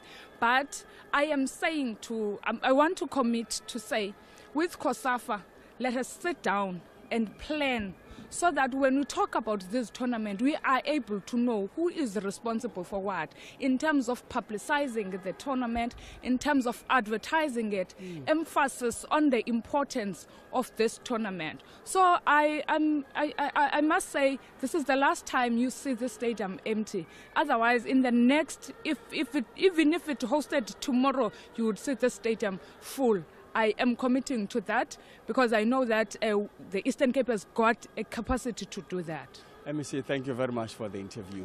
Thank you so much. Thank you. Yes, MEC covered every area that we were thinking about, especially that area of employment. Yes, being it temporary as it may be, but as much as it's temporary, it just puts food on the table. Talking about putting food on the table, there's something that is on the table now. 2 goals. 2 goals, that is for Angola, and it's a side that we believe that they look dominant throughout, and we predicted that they can be dominant. They are a strong side, Angola. Your take on the first half? Yeah, they're playing good football, Angola. As you can see that they're trying to get the balls forward to their top man, which is the one who scored the second goal, Depu. A good striker indeed. We talked about Depu in the beginning of the match, but the goal that was scored earlier, it was from a different source, Pedro. But Depu taking on two defenders, leaving them stranded. How's that for teamwork, pulling it back? Yeah, really, like both defenders, they just dive in there, which is it was not good. Maybe should the one defender just cover the other one? You see, the way that he dribbled them, that was so easily. And with Depu putting the cross in for his player, and the number 23, which is Keliano, took a shot, which is the keeper made a save. Also the number 13, the one who scored a goal. And you're talking about Staliano, in fact, Kaliano taking a shot, but then the keeper, he pulled a brilliant save right at the end. But that, he can't really be crucified for that. Yeah, like he gave it to him, said that take a shot again. You see, also like the teamwork that we were talking about. Yeah. I think also the defenders should have maybe checked that rebound and kicked the ball away. Yeah, it could have been pushed to safety and all that. And then there was a moment, the penalty could have been avoided. But Gambira was very relaxed there. And just realizing that his teammate is next to him, he paid the price. Yeah, you see, you must always play safe. Like also the goalkeeper should maybe get the ball forward. Him was too relaxed, knowing that there is a player behind. You must always check. If you are a centre back, you must always check. And then this is the moment. It was always going to be taken by the same man, isn't it? The deadly striker. They are goal scorer. Good player, Pramax. Didn't you see just for that second, Njisuro just going to the right, giving it away, that I'm going this way, before the striker Depu puts it or touches the ball. He was already away from the side where the ball was going. Yeah, I think he gets wrong this time, you see, but he's a good keeper. He does save penalties. He was also helping also Namibia here, making a lot of saves, which is Angola. They want to score more goals. More goals, that's what we're expecting in the second half. But will they be coming from the same side, Angola, or will it be Namibia? Second half, after this.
on the final day of the 2024 Hollywood Best COSAFA Cup at halftime. In the final, it's Angola leading Namibia with a 2-0 scoreline here after a dominant first half from the Angolans, and Namibia having it all to do in, well, coming back in this game if they are to. Made a few defensive errors in that first half that they'll need to correct here in the second. And offensively, they'll need to find some penetration in their game here with Muzo. In your picture, of course, their top goal scorer on 3 goals in the tournament. One of 3 players on 3 goals now. The Black Leopards man needing to have an effect going forward. Defensively, Kamberipa as well as Hambira have had their problems and also created some of their own problems with the goalkeeper Desiro as well. And the 2 goals are conceded. The penalty given away then, definitely a communication error defensively, maybe some decision making that wasn't at its best. The opening goal scored whilst it was very well created by the men coming out of the tunnel now. The Angolans also could have been denied with Desiro's initial save, denying Kiliano, falling for Pedro, who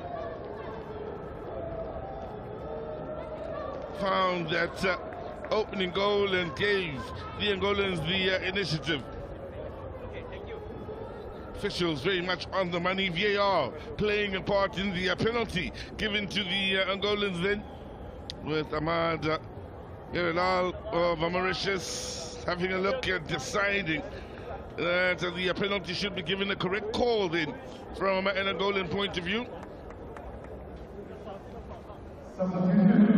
And well, no surprise then, Chapa will be the change made here in the middle of the park as Namibia look to make changes they hope will bring changes to the scoreline. That's one of 2 changes.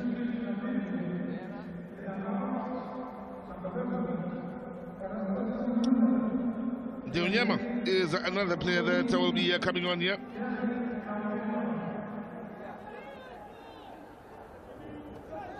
Man who plays for Blue Waters, that being Deonyama, a forward, only played 37 minutes in his 2 appearances, so we'll certainly be looking to have an impact here nice and early for the Namibians.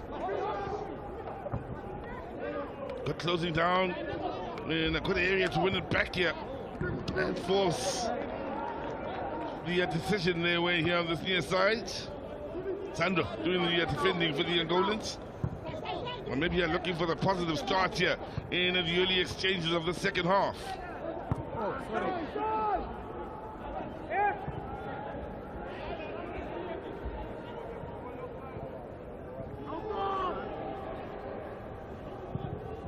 Early cross, overcut, couldn't find the man on the far post.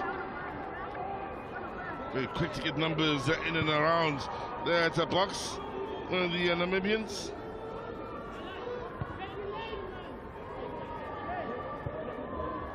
And the man who's coming off the bench for them is Richard, who's coming with that cross from the far side. So a good number of changes being made here by Colin Benjamin.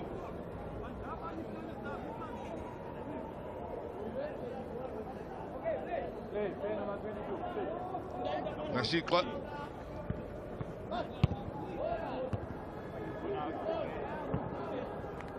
Took the throw in, now gives away a throw in here on the near side.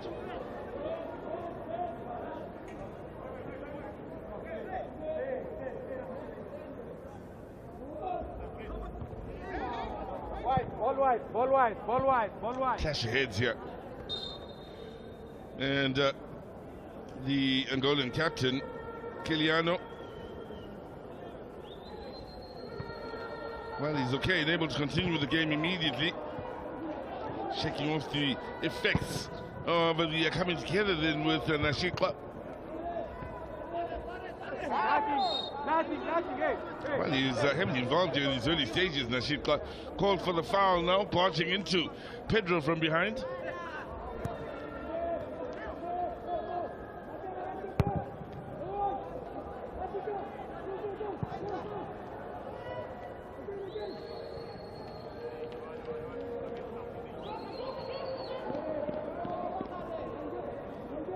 Kambanda with the touch to touch. Maestro now picking it up here for the Angolans. Looking for Burner. Heavy first touch. Brazil trying to open it up. Yeah, good vision, good ball.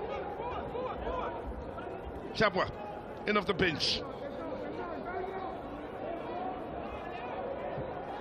Middle of the park, keeping it moving is Petrus to the far side. Now Richard cutting in field here. Denied a angle for a possible shot at goal. Namibia and using the width of the field, getting no joy. Nice work done here by Sandro in the defense. Depu giving chase here, hoping to force the error.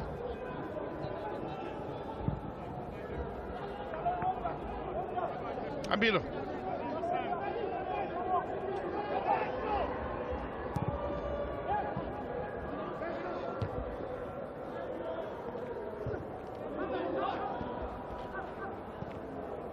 Good start here in the opening few minutes for the Namibians. Spent a lot of time in the opposition half of the field. Playing much further up the field as they win it back. Nifty footwork from Shapwa from a long way out. Comfortable to say from Langanga.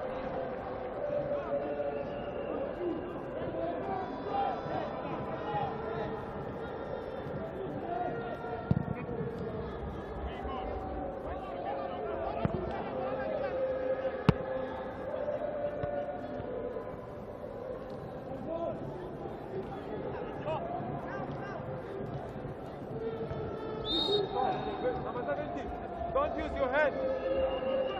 Guilty of having used his hands then illegally. That being Sandro.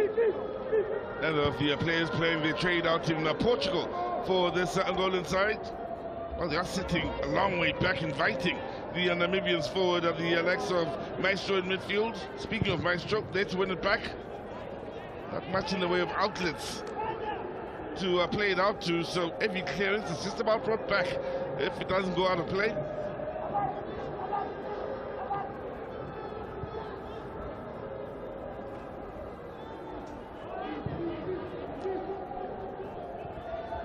Now, Uzeo with the touch that all ran away from him.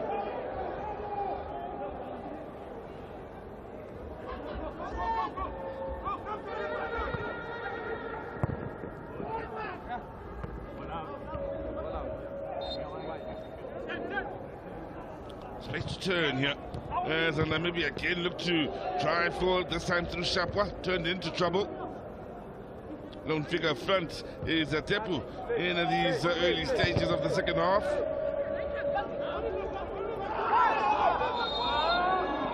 Well, Sandro under pressure then, fouled in the battle between the two number 17s.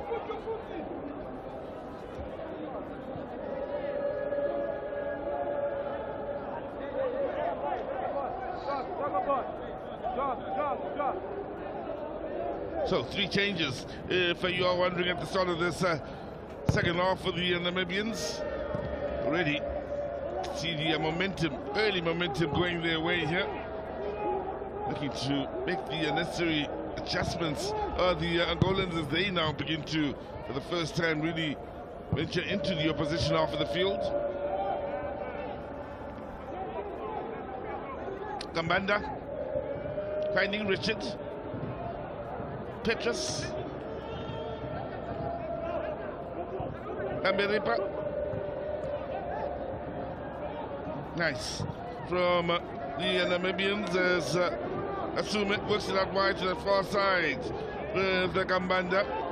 Over to Richard it goes here with numbers already awaiting the early cross. Ball played in there and the header! Oh, just wide of the mark. Well, they've been unleashed, the Namibians. Nashitwa coming from that right back position, 1 of 4 awaiting the cross from that far side.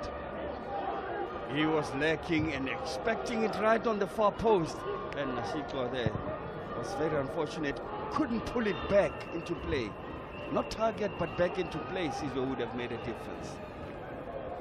One of those that we call second ball now, from heading it in, then another white shirt just goes to the end of that ball. Well, they're coming from the blind side beautifully then. The Tigers FC man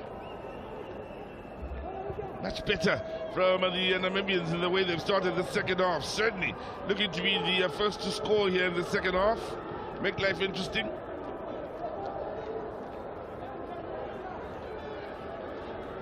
Let's take under pressure from Petrus.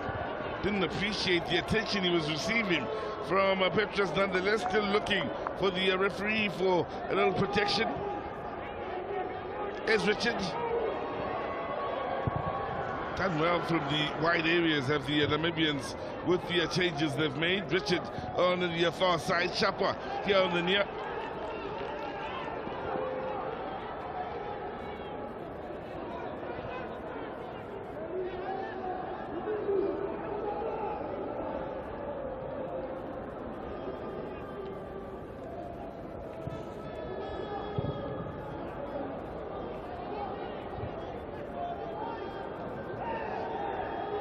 Again, Petrus bundled over, this time by Keliano. Asume with some nice touches to try and keep it moving. Now they've won it back, Angola. Maestro, Pedro looking for his seconds, got blocked. Desiro looking to avoid the corner.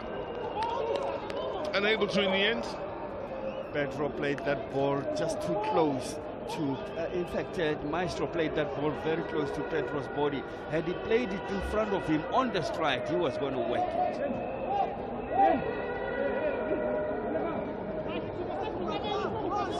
He's there because of the awkward pass. Then it's just allowed the Namibians to regroup. Namibia, it was with the block here as a Maestro.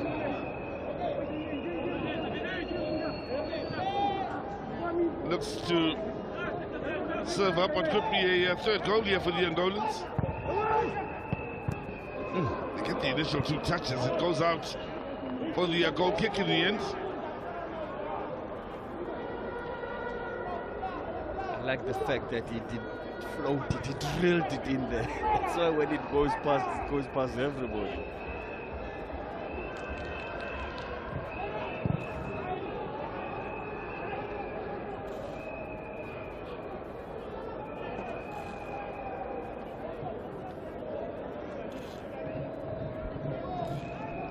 Well, 10 minutes into the second half, and it's the Namibians that have had a good start here after making those 3 changes at the start of this half.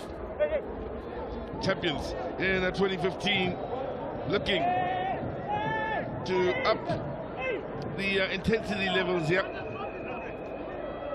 Opening 10 minutes, they really looked an improved side, both from the left and right flank, with Richard on the left and Shapwa having come in here on this near side.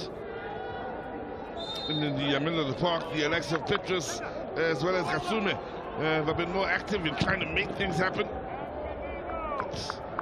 Blocked, that is, then by Vitinho, especially with that man Uzeu making the run, then trying to get in behind that defense for a possible one-on-one.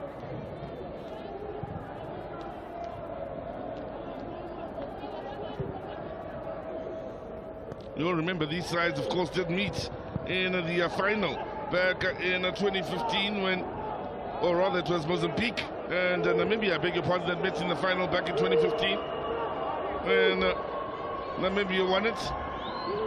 Nice turn on the far side now. One in! Important block. Attacking the near post already. Was Atepu then hoping Hossi could pick him out. Burner involved in the creation. Oh, rolls the defender beautifully, does Hossi. Lovely turn indeed, Sizwe, with ease and composure. He knew what he wanted to do, but good cover. Whilst the opening 10 minutes of the half may belong to the Namibians, the Angolans now finding their way here. Header! Goal number 3! It's Vitinho powering forward for his second of the tournament. Not only his second, he's similar. His second goal is, in fact, his second goal is similar to the first, if you remember. Same side of the poles, attacked his corner, and in that case he was unmarked. This time he just forced his way through. 3-0, this game is done. done and dusted. Well, we mentioned they have very many ways to hurt you, the Angolans, and set pieces most definitely one of those. The combination of Vitinho and Mendinho could have scored more in this tournament with some of their clear-cut chances going wide of the mark, but twice now Vitinho has found the mark here, unmarked, and from that sort of range all he had to do is keep it away from the zero marks. It's not for the first time when he just gets to the end of the ball unmarked. But the interesting thing is the taker. It's not the usual maestro. In this case, it's Berno, where he just takes that corner and took it so well. They aim at the area and then expect the big man to just attack it. That's in the bag. That's in the bag. Well, they celebrate wholeheartedly. And how important that in that opening, 10-minute exchange of this half, whilst the goal is being checked here by VAR. I was about to say how important that they withstood the pressure from Namibia, and as soon as they found their footing, found the back of the net, it is being checked now by VAR, and that's interesting. I wonder what could have been wrong. Maybe someone been held trying to attack the ball in a white shirt. But I saw them pumped up. The Sizwe as I was coming to you up here. They were just screaming and saying, come on, let's go for it. So the guys realized that the job was not done yet.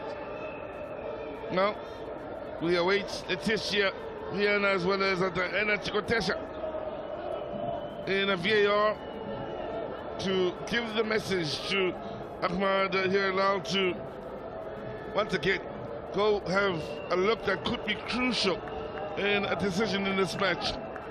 Remember, for the penalty, once again they were called upon and had a long hard look and asked the man in your picture to go have a look. He also took his time before deciding to give the penalty to the Angolans, and the 2-goal lead can only be for handling or anything. There you go. Offside. Goal stands. Yes, goal stands because there was nothing wrong there.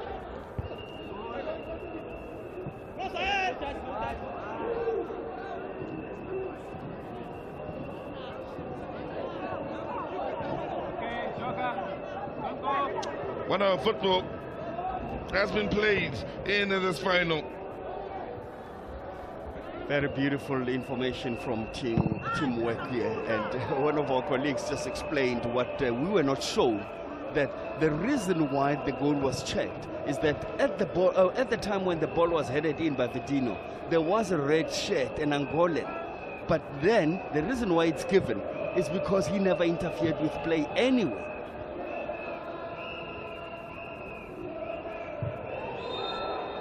Our statistician, Ben Hardenberg, and to help make our lives easier for you at home.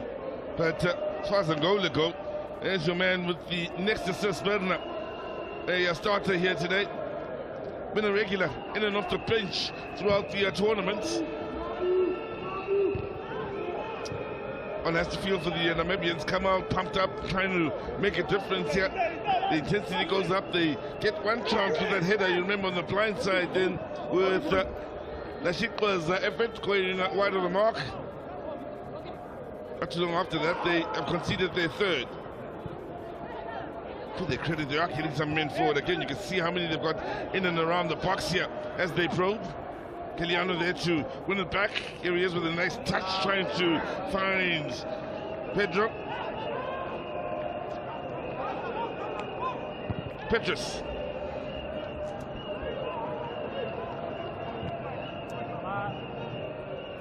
Richard.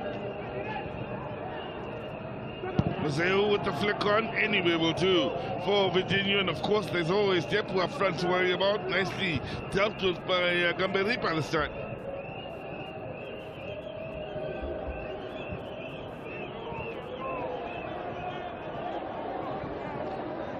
Kiliano with space to attack and runners here. One of them is Pedro. Good take on the move. Depu's available. And the touch defensively from Gamberipa was crucial then in denying Depu a look at goal. Well, Petrus having a lot to say to the referee here, who's already waiting, card in hand.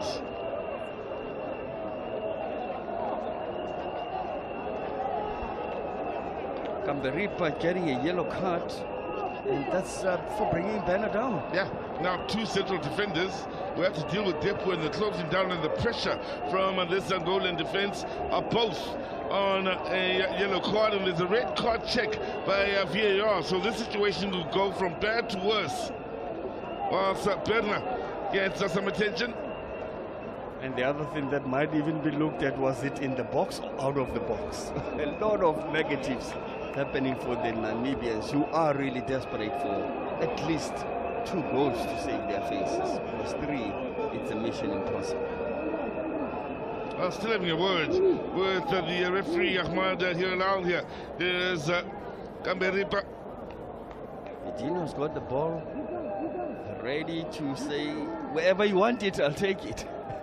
He thought it was one of those penalties. He wants it so badly, the set piece, and well, you've got others out there. Maestro will have a say, Burner as well, as the guys who've been taking all the set pieces up to this point, the corners and such. Interesting that Tepo's not involved, whilst the red card check is still ongoing, keep in mind.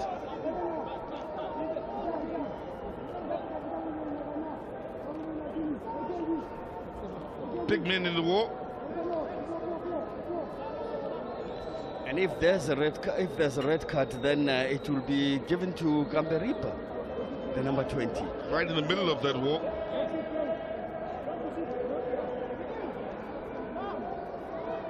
Check still ongoing. Wow. The plot thickens. Now, Ahmad Hiralal will go have a look here and decide if yellow should maybe be changed to red. You've said it all. The plot thickens. There's nothing that gets better for them. Ooh. That's a red. That's a red. Stomping down on the ankle there. That's a red. That's almost a bone-breaking challenge from Ameripa. And if he decides to show the reds, it will be just about everything that can go wrong for the Namibians' world here. It looks an ugly challenge now. That we've seen a slow down and stomping down, landing on the ankle. Nah, that's a red. Red all day, Sisu. All day. Could have broken his leg. Battle of the number 20s. That was an ugly battle. Reaching into his left pocket, was he? Now, 9 made up. There you go, left pocket. Second yellow cancelled, the red, you're out. Being called forward here is Kamberipa. So, yellow cancelled. Back into the left pocket, breast pocket, straight red. Gets much worse for the Namibians now with the 10 on the field.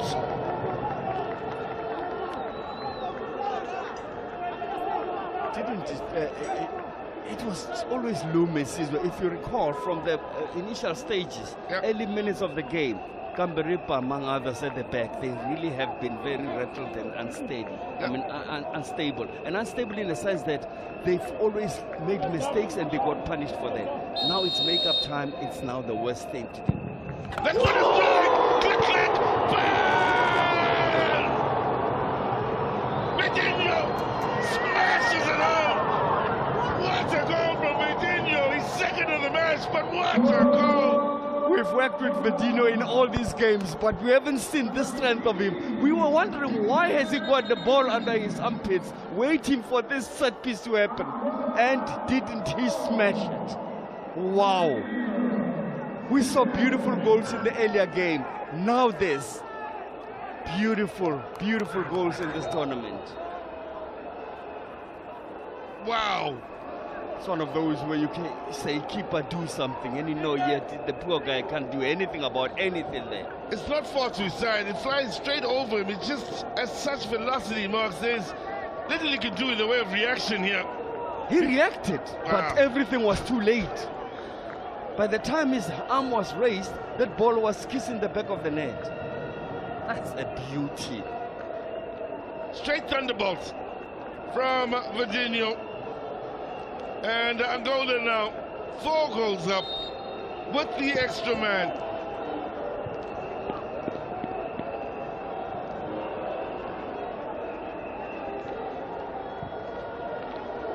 Very much in the driving seat.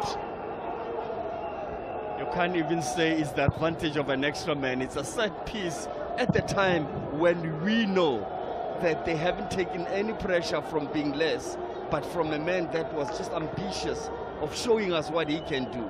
We have seen what you can do with him. Well, got better and better as this tournament has gone on, the Angolans.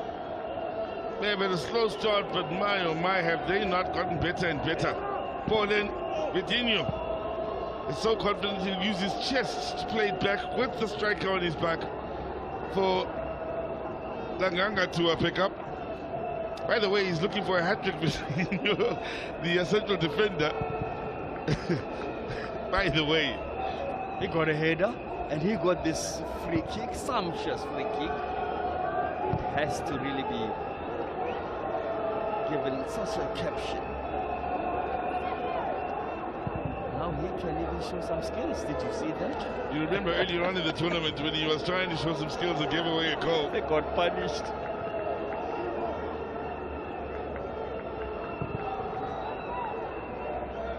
At this Angolan side, they've captured the imagination in so many different ways. What with Maestro, the way he's gone about business, there's still that one goal he scored where he bundled the ball and he was juggling it over the defenders. Then there's Depu, then Pedro, and here they come again as they bend the glass.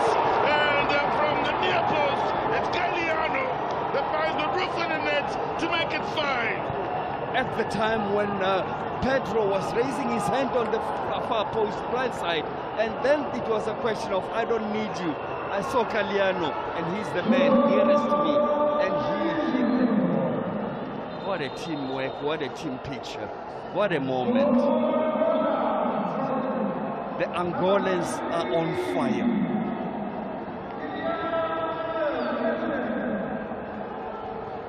Since we're from the second group stages, this is one team that anybody had to beat in this tournament. You could see the signs. Also, the way they take up positions in the box, one on the center, one on the near post, one on the far post. They stretch that defense, and who do you mark? And arriving late on the near post, then Masciliano. You know what that does, Caesar? It makes the job so easy for the player that is about to play the cross. And those are basics of teaching strikers how to attack the cross. You attack the cross by occupying all 3 areas. Angolan flag flying high here at the Nelson Mandela Bay Stadium. Pickers amounts to come on, or about to come on, at a time when his teammates have really done the business in their time on the field. Sandro will make way. I suspect Pedro will drop back to a left-back position here. But he and Berner leave the field here with the job very much looking done here.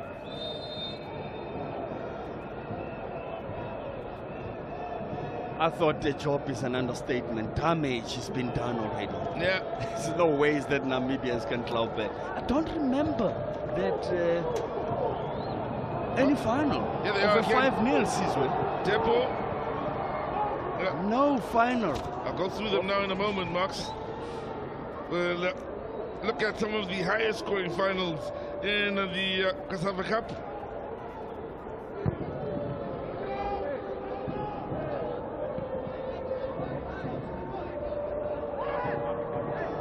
Miro, the other man that's coming off the bench here for the Angolans.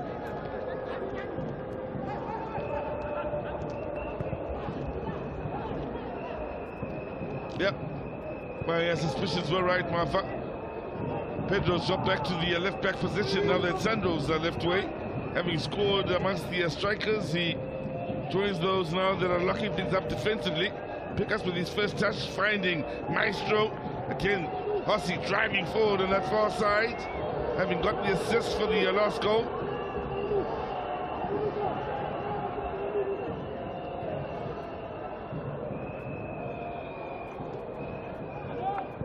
Christian. Mzeu can't shake Maestro. Makes it look easy. Winning it back, then does Maestro. When the scoreline is like this, even your talisman is just becoming ordinary because he's despondent, and the team is taking to clean us like this beautiful back heel that has just been exhibited. That's exhibition style.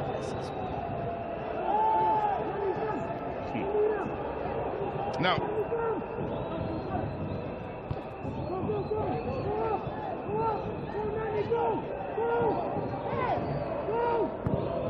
Pedro early with the ball in then.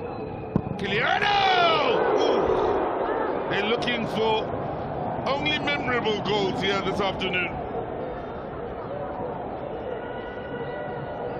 Kiliano wanted to kill him. Look at that, the height, everything. Ball boy had to duck for cover. And the keeper had no chance. How's that for skills? Pickers picking the defender apart. Well, more changes being made here by Angola. Give him a rest. He has done the job. He has done the job. Leading goal scorer convincingly, that is number 9, Tepu. Mendinho will make way. He's also had a very good tournament playing alongside Vitinho. And Kali will come on in his place.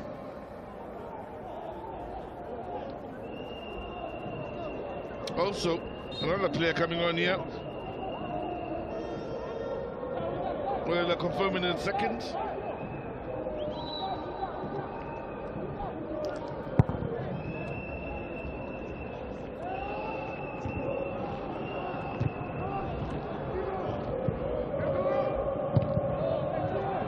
There you have it.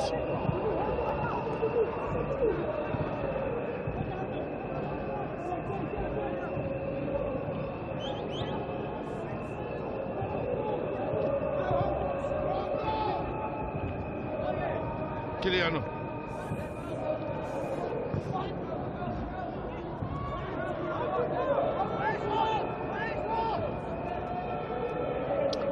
Second player that has come on here is Elliott.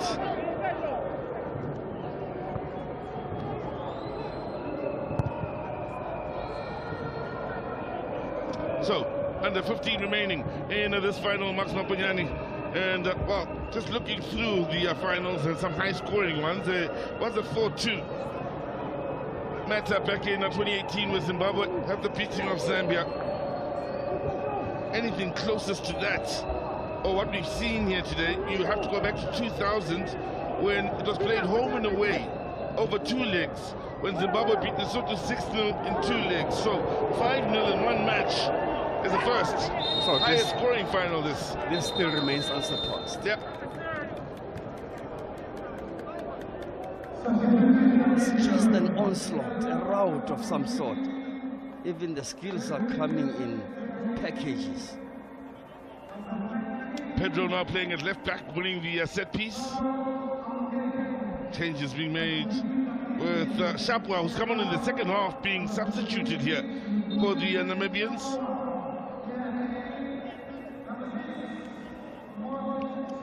Shidolo coming on in his place. Shapwa had a good opening, 10 minutes in the second half. Since then, it's all been Angola.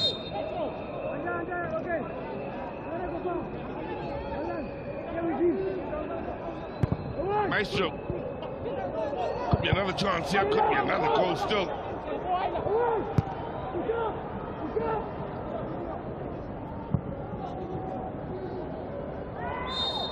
foul on Virginia. I'm wondering whether he'll fancy a shot from this sort of distance. Seems a little far, but you never know with the way he smashed in his last effort. It was played quickly before he thinks otherwise. Teammates thought, no, don't be ambitious. Nice stroke. Dealt with in by a challenge then from Kambanda. Got the ball first. With these changes, one wonders what is in the mind of the coach. Go stop this route, or go make a difference, press them, keep them away from us, let us be offensive, or let us defend, that we shouldn't be embarrassed by 7-0. Wonder what goes through the coach's mind, any coach's mind when the scoreline is there. Well, the beauty of it all is, well, at the end of the match, we only have to wait for the gentleman who will be down on the side of the field talking to coaches to pick the mind of one Colin Benjamin, and that happens to be you, Max. I feel for that gentleman because he's going to ask hard questions. Like, how did you feel when it was 5? What was going through your mind? With the changes later on in the game. What did they mean, those changes? Shout shots of the Namibians, the supporters, top of your picture right now. It's just run away from them in the second half, including the red card. VAR playing a part. They'll feel against them in 2 good calls, of course, in the penalty and the red card. One on either side of half-time.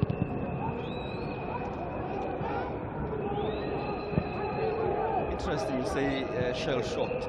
What that too is shell-shocked because he's been leading those Namibian fans. Now, Pickers. Byline. Hanging it towards that far post. Maestro to keep it alive. Sanwab to find some space for the cross. Couldn't find quality, however. The 11 of Angola is the 10 of Namibia. If you are just joining us here, having it all their own way.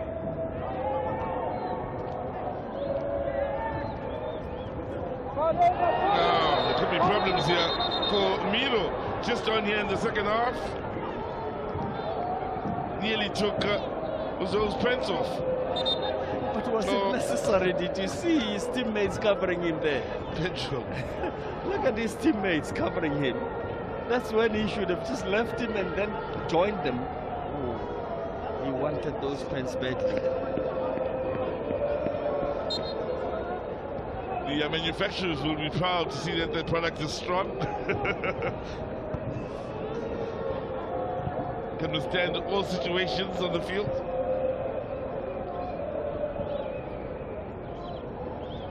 You pull them, you lift them, they will still be looking good. No matter the weather. You lift them, Museu.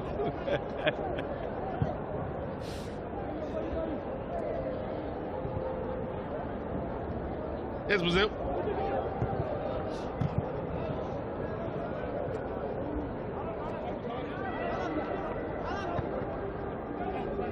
Onyema having come on here as a sub in this second half, finding the going tough. Sorry, Caesar, did you see Mzeu's shoulders going down when the ball was playing or played out? Just like, guys, we can't even construct a sentence, let alone a move. Well, it's amazing how this Angolan side has just gotten stronger and stronger with every game that's gone by.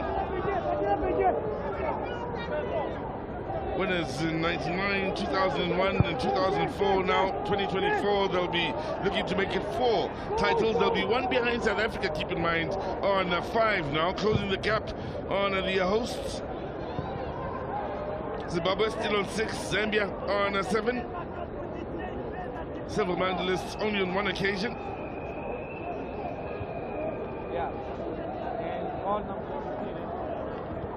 Bronze medalists in 1998.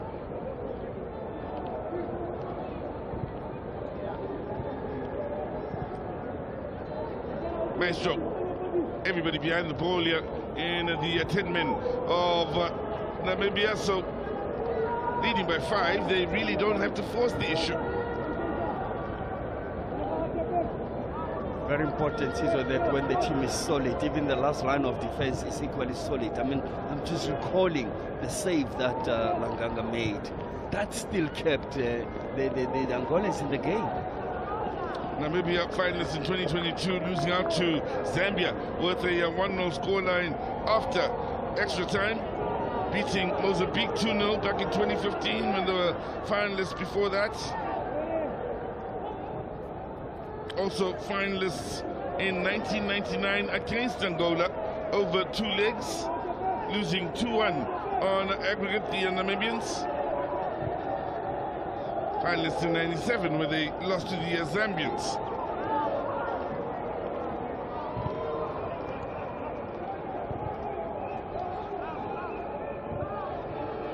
Yeah, why not? If they won't come down and fight for the ball, they've got every right to hold on to it here. To the Angolans, don't have to press going forward, don't have to risk anything. Well, clearly the Namibians more concerned about this end of the field, not conceding anymore. This is the moment, Sizwe, where we always say, when the scoreline is like this, don't try too hard because you could now be inviting injuries. Keep it simple, knock the ball around, but don't try to dribble one person, I mean, in fact, 5 people alone. Just knock it around, it looks better that way. It looks more professional too. And for those of you that were hoping to see a central defender get a hat-trick in a final, which would have been a first for many of us, no, he'll take the brace, and what a welcome response he gets on that bench as one of the heroes of the day. Contender for man of the match is Vitinho. By the way, that takes his tally up to 3 goals in this tournament.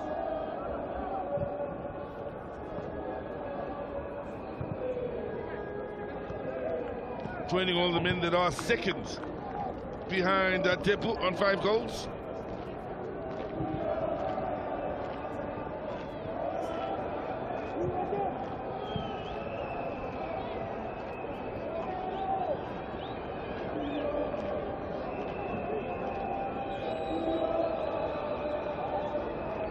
Here's Pickers.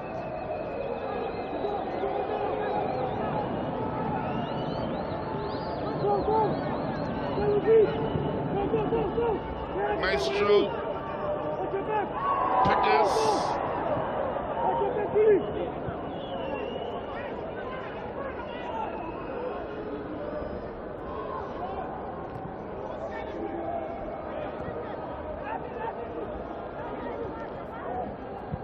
Well, we certainly have been treated to goals here on this last day. Max Mapanyani, 4 in the 3rd and 4th playoff before the penalty shootout, 5 in the final. 9 goals in 2 games. Not a bad way to end off a tournament that started low on the goal scoring count. No, not bad at all, Sizwe. We always want more, but we can't complain today. Had more than our flow.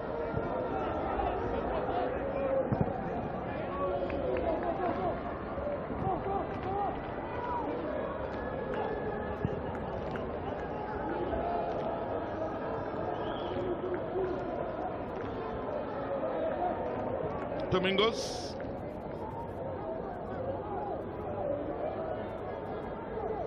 Maestro.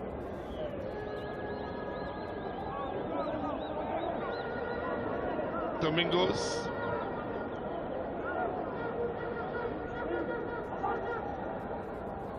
Kali.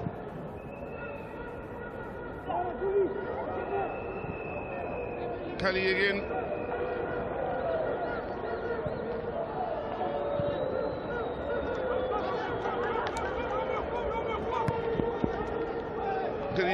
Receiving the pass then from Kiala, who will go back to Langanga.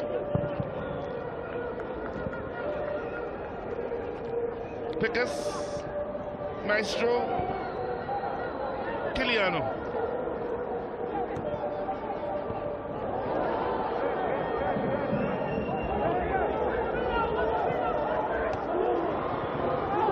Chance still, but for an important touch defensively then on the stretch.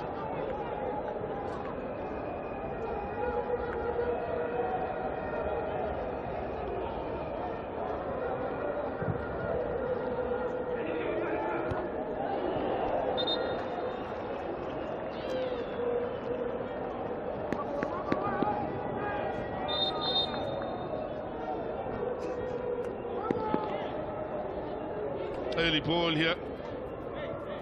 Oh. Taking no chances is Alanganga.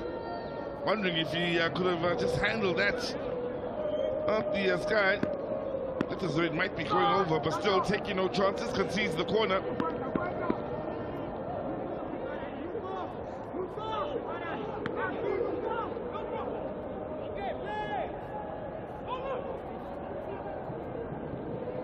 Biggest win in the final coming up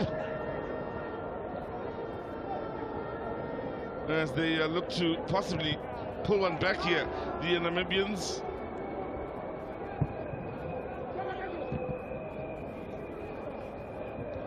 If we do get one more, it'll match the most goals scored in a COSAFA Cup final, which is a 6. As things stand, this is the biggest win in a final.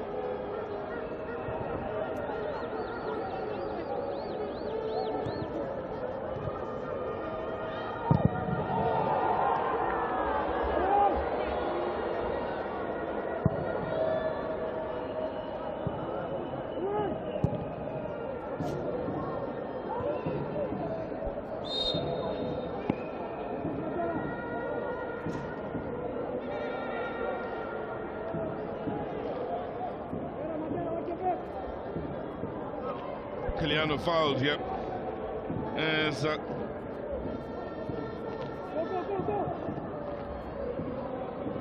Angola take their time about things here. Last 30 seconds of time added on. Need to watch their discipline here. The men from Botswana. Another card shown, this time to Petrus. Yellow it is.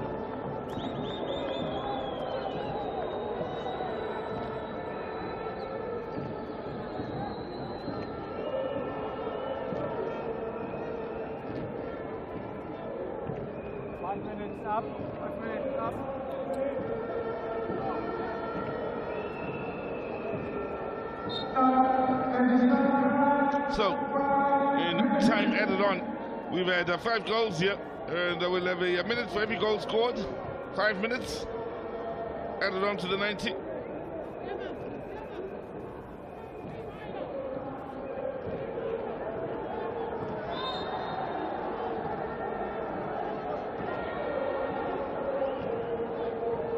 Brazil maybe showing his frustration in a challenge that wasn't appreciated on that occasion by Kali. The Angolan supporters.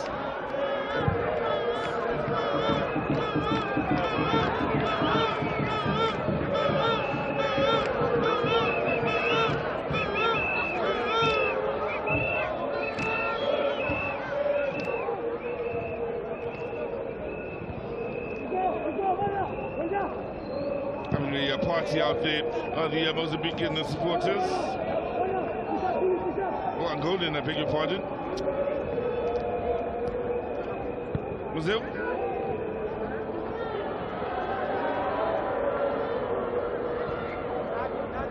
Kiliano.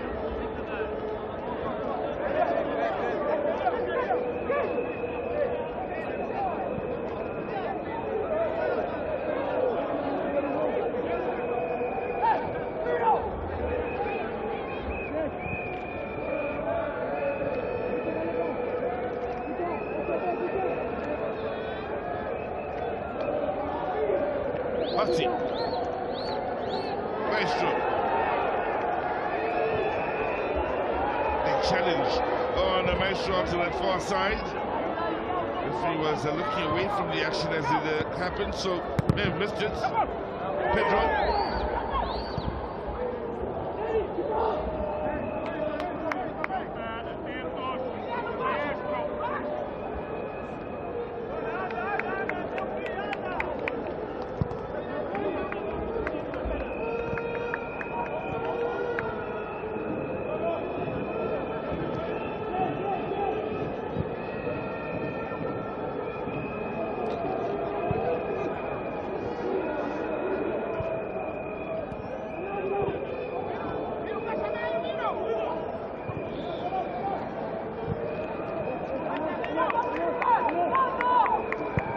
Namibia now looking to see out time that remains without incident, losing the dangerous area, but tough to clear the lines again. Right. Kiliano.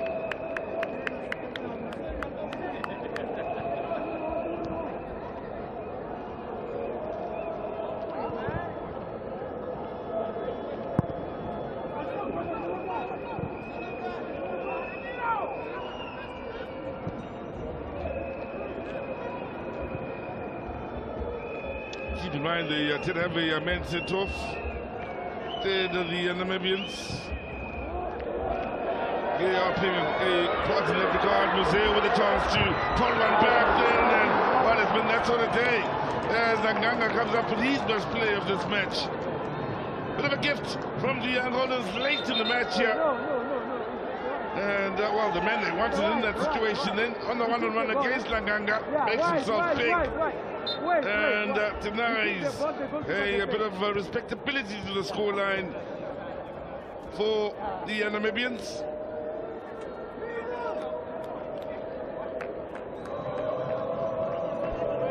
Under a minute remaining, celebrations have started, and what a party it will be here for the Mozambicans with this display they've had in this final. Pickers.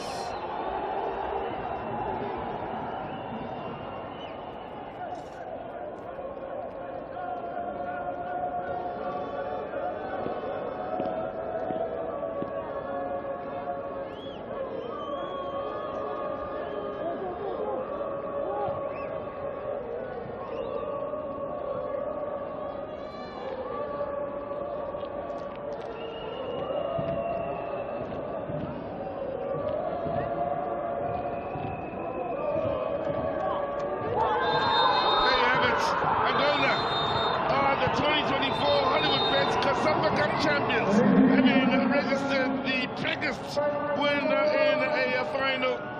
And what it was. Scorers, Vidinho with a lovely brace. Kiliano, Pedro, and Tepo.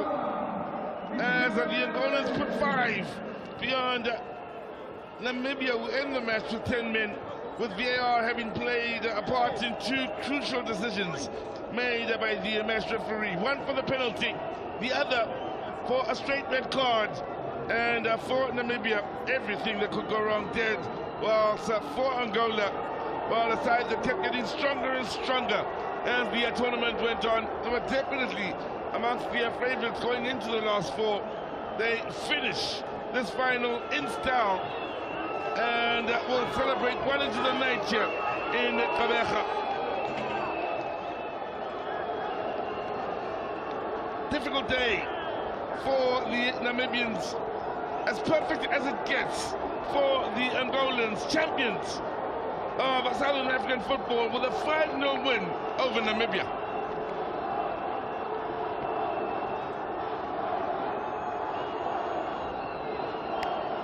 Well, they led in every way possible, every statistic possible, did the Angolans.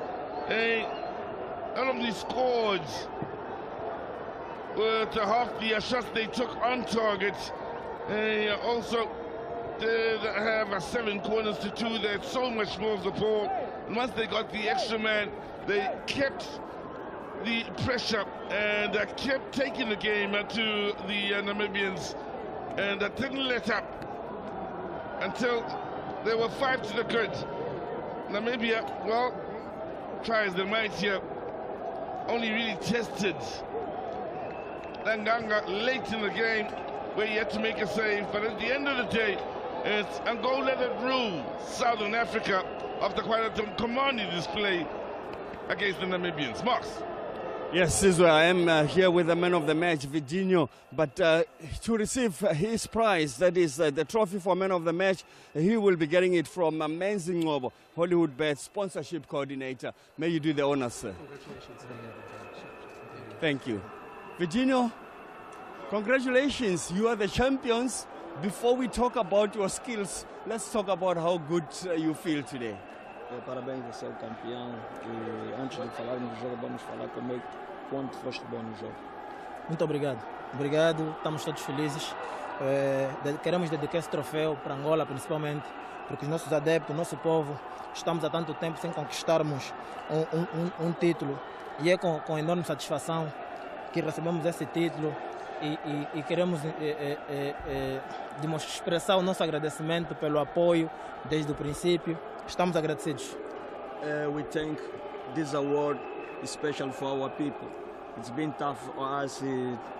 It's been quite a long time we didn't win anything. So this is for the people and we are all happy. Just before I speak to the coach of Namibia, we have to talk about your free kick. That was a stunner. Foi espetáculo. Obrigado. Foi espetáculo, foi jogo bom, claramente. Mas estamos agradecidos, somos campeões, agora queremos festejar e depois regressamos para Angola para apresentarmos o título ao nosso povo angolano. Yeah, it's been good. It was a nice free kick for a while. So we're really happy and we want to go home. We want to go home just to celebrate with our people. Obrigado. Thank you. Obrigado. It's the man that scored a stunner, a brace today, but his second was something else. And the coach who was on the receiving end of those stunners is here with us. Colin Benjamin, not expected results at all. Yeah, obviously the game didn't go exactly what we planned it to be. But at the same time, I also am still very proud of my boys. It still fills me with pride and admiration for them. Their effort to come through here to the final, I applaud them. And you see, a final like this, if you look at the semi-final, we had 4 guys really on the ground. They gave everything. So in the kind of game that we play, we do expect to always forward press. And normally, if you do get this 1-0, 2-0, normally it is so that you lose it because the tiredness come in, the mental effect comes in, and I think in the end, yes, Angola deservedly won it. But for us, I'm still, as a coach, really proud of my boys. It still gives me appetite to work with them, and we're just gonna pick this up and get to work. And opposition themselves, they were really sort of fully present, especially up front. Yeah. It's like I said, the margins were so small in the beginning, coming into the beginning. So it's who makes the mistake. Unfortunately, we were the ones that made the mistake, and then the opposition becomes stronger and more comfortable. But that's the nature of the game. That's how it is. You can't do anything about it. We just have to pick up our heads and move on. I think for our boys, 22, 23 years old, coming into this deep sea, proving that they can smoke this pipe, coming to the final in this COSAFA, I think it's like I said, it's giving me appetite to work further with these boys. Coach, obviously it's the last day. I've got time with you. We need to talk about these things. But exactly what you're saying now brings to mind that the first cross of the game, you could have been one up from Moseu on the right-hand side. And suddenly they scored 2 quick goals, both from your mistakes. Exactly. That's what I'm saying, that in the margins are so small, the teams are at equal footing. Who's the one that's going to make the mistake? The one that's going to make the mistake is the one that's going to be put on the back foot. Unfortunately, we were the ones, and I am still of the opinion that you learn best through these kind of games. We know that the Haaland will know that, hey, listen, the Mnyama will know that I have to keep the ball better. Mudeu will know that, hey, when I get these chances at the international level, it's going to be 1 or 2, I have to put them in. We're going to know that, okay, at the defensive corners, we have to be consequent. We have to defend it with conviction. So those are the lessons that we're taking from it. And I think, all in all, I'm honestly still proud, and we're going to move on. We're going to move on. I'm just going to take a leaf from what you said earlier. Yeah. So this is obviously playing into the hands of the critics. Yeah, most definitely. But what's supposed to be for you, nobody can keep it from you. So we're gonna pick it up. We're gonna keep our head up high, and we're gonna work with these boys like no other before, and we're gonna come back. We've got so many games coming up. We've got the qualifiers coming up. We've got the World Cup qualifiers. My heart's still smiling. Coach, I wish you best of luck and lucky today. Thank you so much. It's been a pleasure working with you all. It's always beautiful with this beautiful game, beautiful people, beautiful spectators. Wonderful. Thank you. Thank Hope you to so see much. you soon. All right. Thank you. Bye-bye. That's Coach Colin Benjamin, the coach of Namibia. Yes, it wasn't a good scoreline for him, but for this man, it must have been the best score. Coach Concalves, 5. I'm sure you thought 2, 3, but 5 was really an onslaught. Well, it's an amazing day. It's amazing. It was historic. I'm so proud of the team, the boys, all football in Angola. For me, it's difficult right now. I try to keep my emotions. Thanks God, because when we think about the process, we cross too many things. So when that kind of actions, of job you done, yeah, it's a really good feeling. Congratulations again for the team, for all, because sometimes they are the most part are very young. Maybe sometimes they think about we don't follow them, but we follow. We always watching him's performance. So yeah, we are in the good way. Good way indeed, but I can imagine you were driving them, telling them how important today's game is. I want you to find that you're putting them on overdrive. I mean, Vedino was something else today. Yes, well, it's something more than us. So, historic, maybe 10, 20, 50 years, and we will remember that, what we done today, with a very good team. Namibia are working very well. My colleague Benjamin are doing a very good job. But today is Angola Day. Angola Day, and congratulations, Thank Coach. you. You deserve Thank you. it. Thank you. Thank you.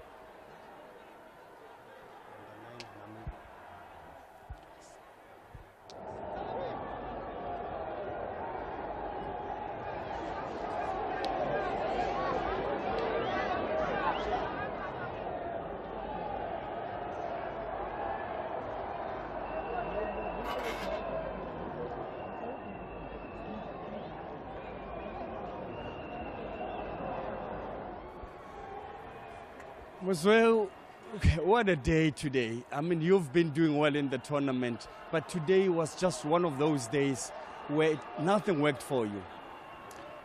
First of all, we thank the Almighty for the opportunity, which I'm grateful for. It was a final, and we lost. But all in all, we give our all. It did not work out, and we take it from there till the next time. And it's not time to blame anybody, but I can recall the first cross of the game that could have maybe put you on the lead and ease the pressure, and that wasn't to be. It's all about taking your chances. If you don't take it, they take theirs. It's game over. So we learn from it. Learning, and also learning the hard way. I can see there's a big gap or gash on your mouth there. That's just one of the things that goes with the game, isn't it? We're at the war. That's what you get when you're at the war. Mm-hmm. And then the last question, one-on-one there. I mean, minutes gone. That's when you realize that, no, it's not going to happen today. That's when I realized that it's not our day, because you saw the chance and I did not take it. But all in all, I'm thankful for the opportunity. Thank you very much. You've entertained us, and keep up the good work. Thank you. See you soon in South Africa, and joined by Paulus, the man that has always been in the middle there, doing things and going up and down. Yeah. Going up and down on the day when you were up against the Angolans that were just fiery. Must have been very depressing when the score was 3-0. Yeah, very, very. It's one of those days, bad day in the office, but they were better than us, After getting that penalty, I think it demoralized the game a bit. But yeah, that's it. Demoralized a bit, but what was the game plan? coming into this? To stop them, come at them, and that never happened? The game plan was to go with them with energy, because they will be tired after playing three games in a row, in a week. So the game plan was to go with them with energy, high intensity. High intensity, but your confidence is still there that you can go on and do the best, because there's still World Cup qualifiers and AFCON. So still a lot to play for. Yeah. We take this as a lesson, and we look forward to the World Cup qualifiers in September. So we go back home and back to the drawing board and we work hard. Okay, thank you very much. Thank you. Thanks. And Kaliano is the man that will be with us. Captain Fantastic, congratulations, you've led the team and you are celebrating all the way. Kaliano, parabéns. E vocês agora estão a fazer a festa, não é? Sim. Muito obrigado também já, desde agora. E a festa é muito merecida, lutamos muito para conseguir isso, agora é só festejar, somos campeões. We are so happy, we deserve this one, so for now we just want to celebrate. And talking about deserving, everyone was just running up and down both sides, yourself included, including also on the other side, Pedro. A very solid team, you were working together. Did you work on that throughout? Falando em merecer, vocês foram uma equipa que correram durante todo o jogo, os 90 minutos, vocês dedicaram-se, especialmente tu, capitão. Pretendem continuar assim? Sim, pretendemos sim. Acho que isso também que nos levou à conquista do título desde o início do torneio. Mantemos essa mesma força desde o início ao fim. E daqui para frente é manter essa mesma garra e sempre respeitar o adversário acima de tudo, independentemente do adversário, independentemente do resultado, aliás. Above of all, we need to respect our opponent. So the strategy to work together, to run, to give everything that we have for the team, that is the secret for this win. Kaliano, well done, and join your teammates and celebrate. Parabéns a todos e celebra com os teus colegas. Muito obrigado. Thank you so much. This is Angola. Thank you. And Sizwe Mutaung, Sizwe Mabena, my colleague, is with now the men that are getting all their individual awards. So it's the moment where we will see who has been the best in this tournament individually.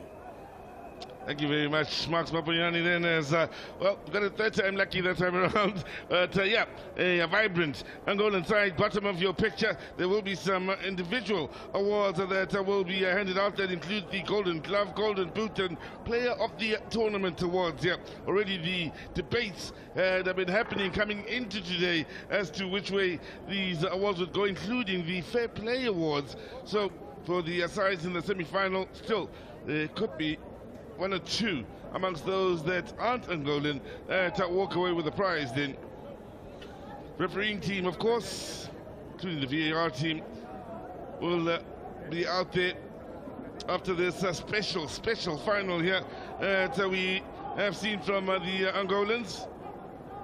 Hollywood Bet ladies to bring the medals as well as the trophy onto the podium.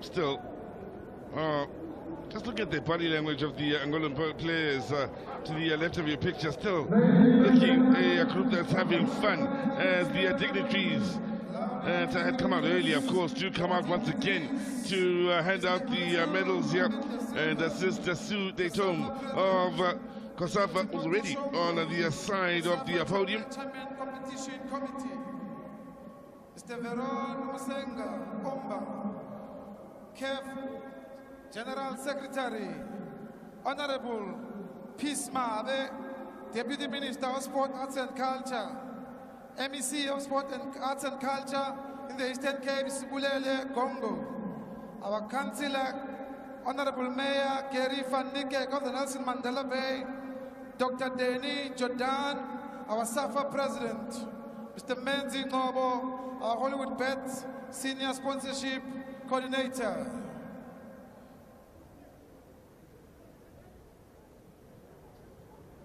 Well, that is your list of dignitaries that is now out on the podium. Nice to see some fans out on that far side that have stayed here, especially from an Angolan point of view, for the presentation.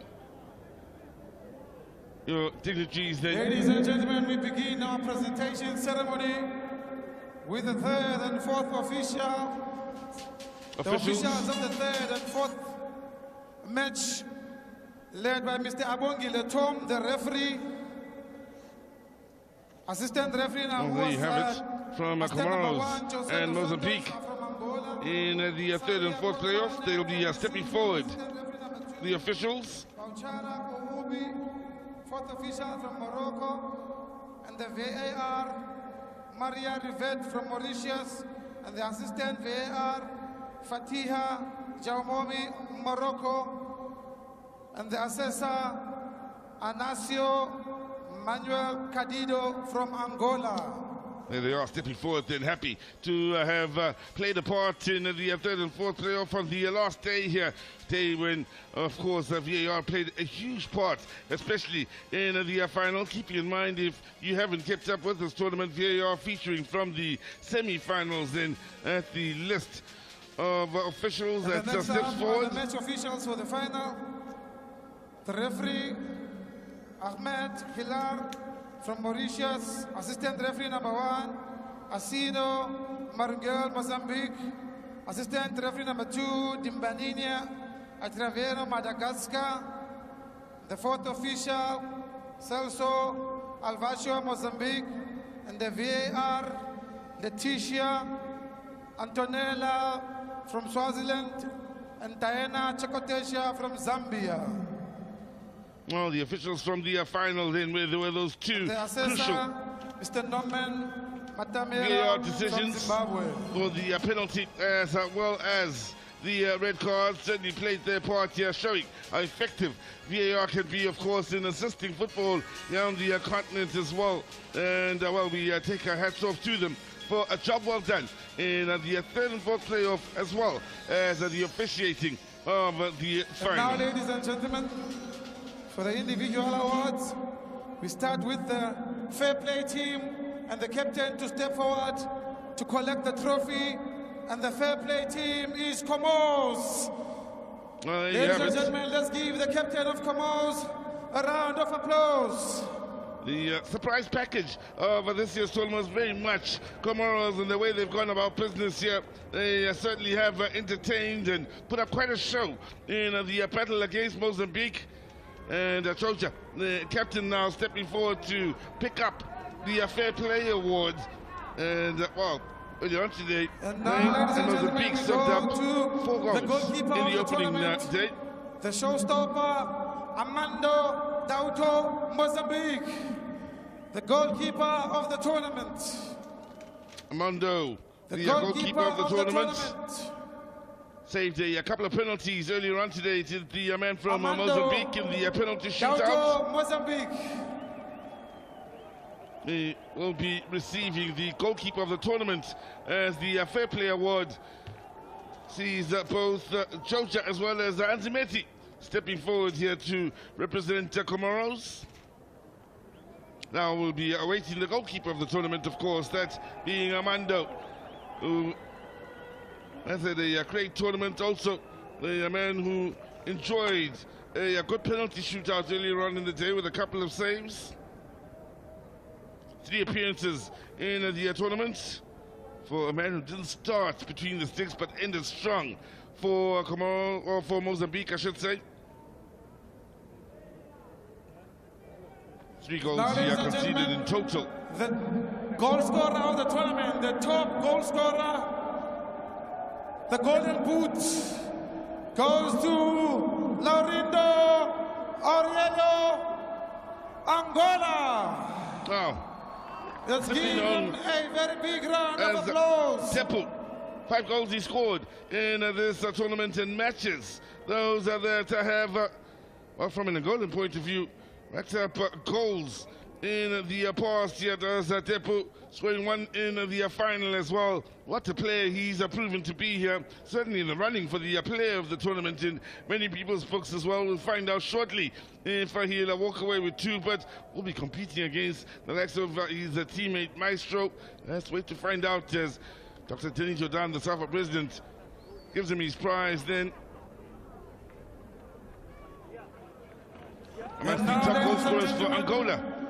For the player of the tournament, the man that has performed throughout this tournament, number 10, Angola, Antonio Mwanza. Well, Antonio Mwanza, number 10, Angola. That, of course, is the man simply known as Maestro. No player in the tournament won more in the way of Man of the Match awards than Maestro, weighing the number 10 for Angola. No surprise then to see that he will be the player of the tournament. It came down to two in many people's opinion, either he or Tepu, and no surprise at all. That is the man who really has provided magic in the creative department here for the Angolans, that steps up and is a player of the tournament.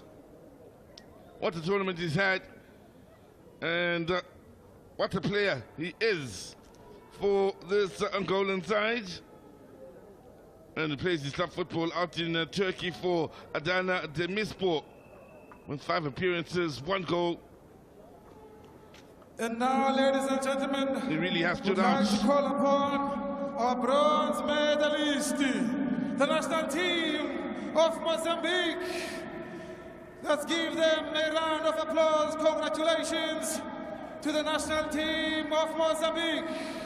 Now the Mozambicans stepping forward here, having done the business earlier on against Comoros, and it was a thoroughly entertaining third and fourth playoff. The coach, Victor Martinez, before the match stating that it had been a while since his side had picked up the bronze medal, that they would be going all out. In the end, it ended with a 2-2 scoreline, went down to penalties. They were successful in that regard, with Armando being, of course, the hero from the penalty shootout. Throughout, they battled well in a group with the hosts, and got out of that group, and, well, here they are now, picking up the bronze medals.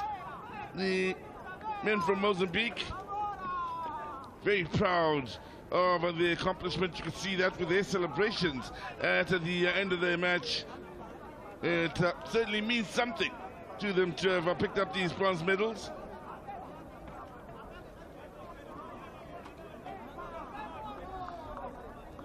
Hey, like many others that got to the later stages of this tournament, got stronger as the tournament went along. Certainly entertaining in that battle with Tamito grabbing a brace later on to make the race for the top goal scorers award rather interesting. Getting within one of Depo who had 4 at the time. There is the coach then, Victor Martinez, now receiving his medal. Gentleman he's turned out to be here, always speaking very well of opposition sides, the man leading the pack now coming off the podium, and always amongst the nicest in Thank you very much. This for everybody in Mozambique, Malume. Yes, Malume. Thank you, Malume. There you have it. Nice man, very nice gentleman. Then his message to the Mozambicans, to everybody back home, spoke so nicely and so highly of all his opponents and the opposition coaches here that he certainly did make an impression, did Victor Martinez. So, your third place team at the Hollywood Beds COSAFA Cup of 2024. Our runners-up, Mozambique, our silver medalists, Namibia, the Warriors. Congratulations to the Namibian national team. Let's give them a round of applause.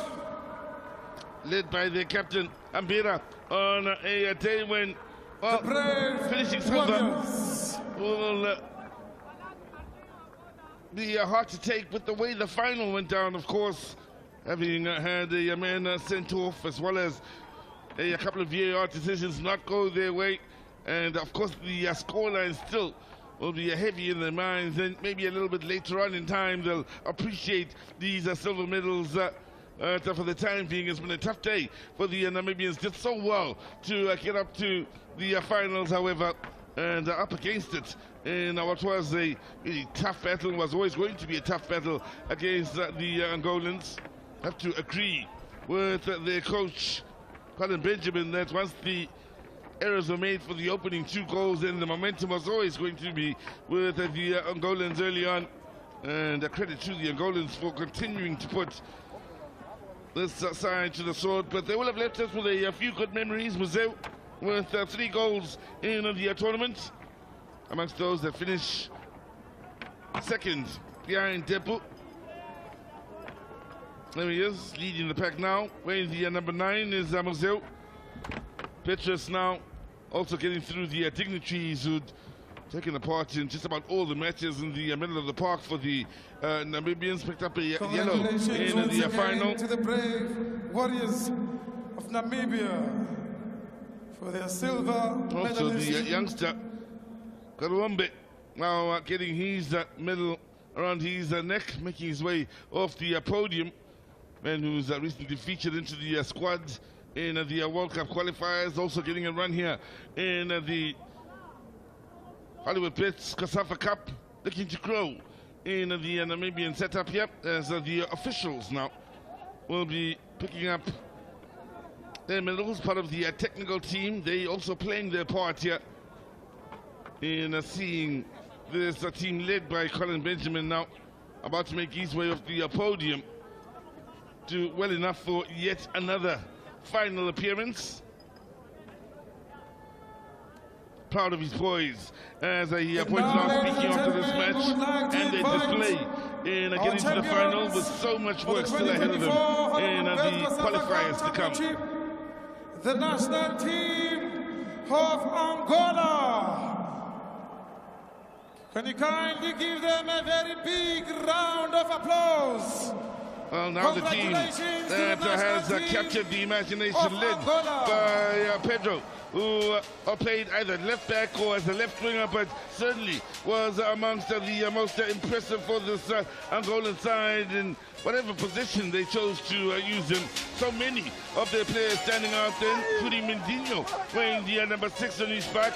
Should have been in amongst the goals with some of the chances he got from dead ball situations.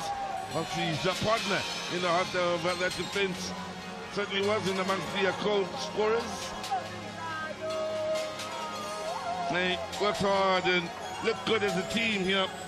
Sandro with the 17 leading Maestro, the player of the tournament, and what a Maestro he has been for the side in the middle of the park. Pickers wearing the number 7 jersey ahead of Domingos, and as they rifle on through Elliott. And even those that may not have featured will be enjoying this moment here for the Angolans. Reserve keeper enjoying his moment, that being Francisco Mangala of Interclub out in Angola. And as a team, they are enjoying this, as they hope to see the efforts from this COSAFA Cup, of course, rub off on World Cup and AFCON qualifiers in the future. And Ganga, ever present in between the sticks for the men that can't wait to get home and continue the party here. There's Depu, our Golden Boot winner. Of course, Coach Gonsalves leading his technical team. And as I mentioned, this team kept getting stronger and stronger as the tournament went on, and saved their best for last year in the final, where they put up quite the show. Biggest win for a side in the final. And what a display it was, with goals coming from all departments here, between the strike force, midfielders, and also a defender grabbing a brace in the final with 2 well-taken goals. That's being Vidinho. Had been a long wait since they've been crowned champions. Now stepping forward, Kiliano, the captain, who also had a goal in the final, a couple of goals in the tournament. the loss on the podium, gets his medal. Now we'll be waiting to pick up the trophy and move over to join his teammates that are already in party mode.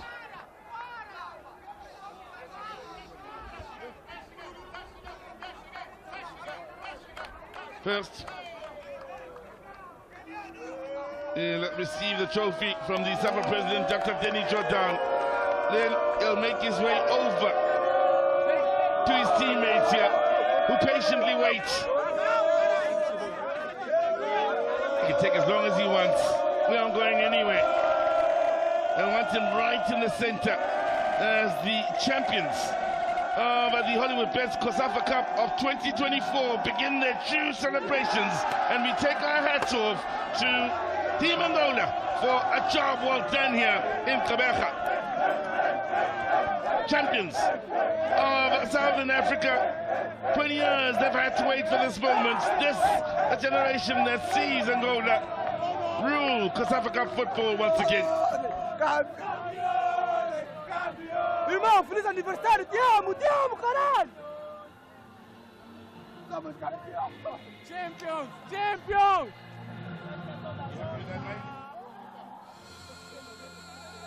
Well, they'll take the trophy over to the fans on the far side that still have stayed on here for the celebrations. Hossi, operating in the right back position, got the assist in the final, leading the charges then. That they show some love to their supporters here. Oh, they appreciate the few that have come out in the way of countrymen that live here in South Africa and have been loud and proud about their support of the Angola national team here at the Hollywood Bets COSAFA Cup. Well, they'll be taking pictures, a good few of them, and hoping to keep memories of this moment and this final, which won't be forgotten by anyone that witnessed it anytime soon. In the way of final wins, it was quite a display for this Angolan side. Pedro, who was in amongst the scorers, now leading with the trophy. Let's go down to Marks, who's got a surprise interview waiting for us. Yes, Sizwe, I have the players that belong to the Comoros team, and this is the side that won the Fair Play Award in this tournament. Gentlemen, Abdel, Yusuf, Said, yeah, the team manager, yes. As a team manager, here's an award, and this must be making you very proud.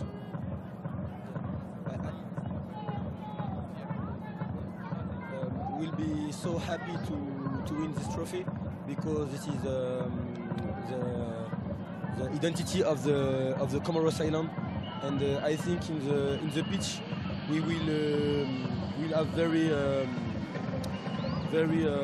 good for the fair play and to the referee, to the adversary, and I think it's a good trophy for the nationality. And you were a side that came here not as favorites, but you just stamped your authority and you looked a very solid side. I think with the coach, we said we want to come here to do a very big competition, and I think with the pitch, with the game, we are a lot of people see Comoros can be a very good game, and in the lot of match we will see Comoros never forget Comoros, because we are here and we want to come to the other competition with the same. I'm here and I'm very happy to go to the final, because in this competition I think we'll have a lot of chance to come to the final, but I think we'll come into another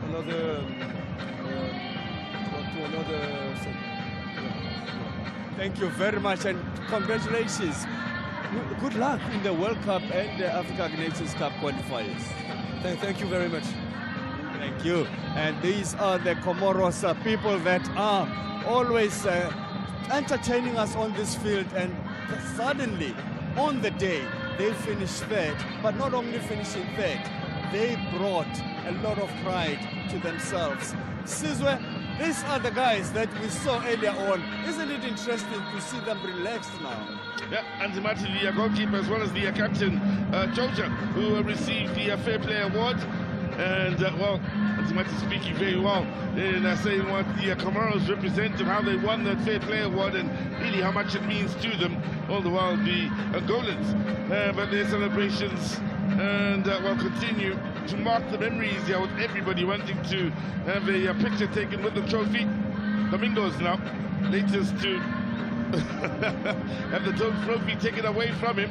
The reason being the gentleman who took the trophy first and had the picture taken ahead of him, had it not facing the emblem, the COSAFA Cup emblem here at the bottom of the trophy, wasn't facing the picture. Domingos has had his chance, and they will continue one by one to take their picters. Marx is waiting, of course, with our goalkeeper of the tournament, Armando. Yes, Armando indeed is the goalkeeper of the tournament.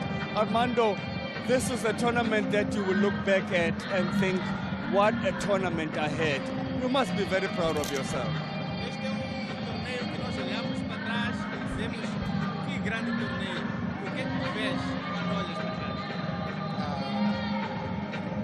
Em primeiro lugar, agradecer a Deus pelo dom da vida e dizer que é uma coisa muito emocionante para mim, porque é a primeira vez a estar aqui neste torneio, é a primeira vez a estar na Seleção Nacional de Futebol moçambicano. Muito feliz por realizar o meu sonho, muito feliz por estar aqui com a equipe toda. Estou muito grato pelo trabalho todo da equipe técnica, tanto de todo o staff, da federação. Foi muito bom e agradeço tanto pelo apoio da minha mãe, apoio da minha esposa, da minha filha, das minhas irmãs. Estou muito grato por tudo. First of all, you would like to thank God because of this opportunity. We also would like to say thank you for the technical team and the staff. And it's very emotional because it's his first time to participate in a tournament like this. And the coach trusted him. We'd also like to say thank you to his family, his wife and child. And this is a dream coming true for him. Thank you very much, Armando. Well done. Armando is leaving us, and I'll also be joined by the two gentlemen. They have just got out of action, so they must be freezing. So I'm not going to keep you long, gentlemen, because I know you're cold now. But I want to talk to you both at the same time. Maestro, Depu, what a tournament you've had. You deserve it. Congratulations on your individual awards. Primeiramente, agradecer, né? E dizer que foi uma campanha não fácil e com a contribuição do grupo, o desempenho de todo o grupo que nos fez chegar até aqui. E agora é manter esse foco e continuar a lutar com o mesmo objetivo de alcançar vários troféus e dar sempre aquele contributo que é mais importante. It was a tough tournament. It wasn't easy. We started really slow, but we pick up, and right now we just want to celebrate because we deserve it. We play well, so yeah. I want you to celebrate, Maestro. You've really been in charge in the middle of the park. Every time you found your teammate with a pass, you had a very, very good tournament. Boa noite a todos. Tinha que ser ajudar a minha equipe a chegar mais distante possível. Acho que foi muito bom. Não para por aqui, vamos trabalhar o caminho em frente, que tem muitos campeonatos, que podemos ganhar mais possível. Yeah, it was tough, but I had to be in charge. I'm here to help with the teammates and the national team, and now we're gonna keep it up. We won't stop here. So yeah, we're going to celebrate right now because it's feel good. It's feel good. Just before I leave you to celebrate, Depu, the last time we spoke, you said I'm a boxman, I'm a striker, and you've been smelling goals and putting them in the back of the net all the time.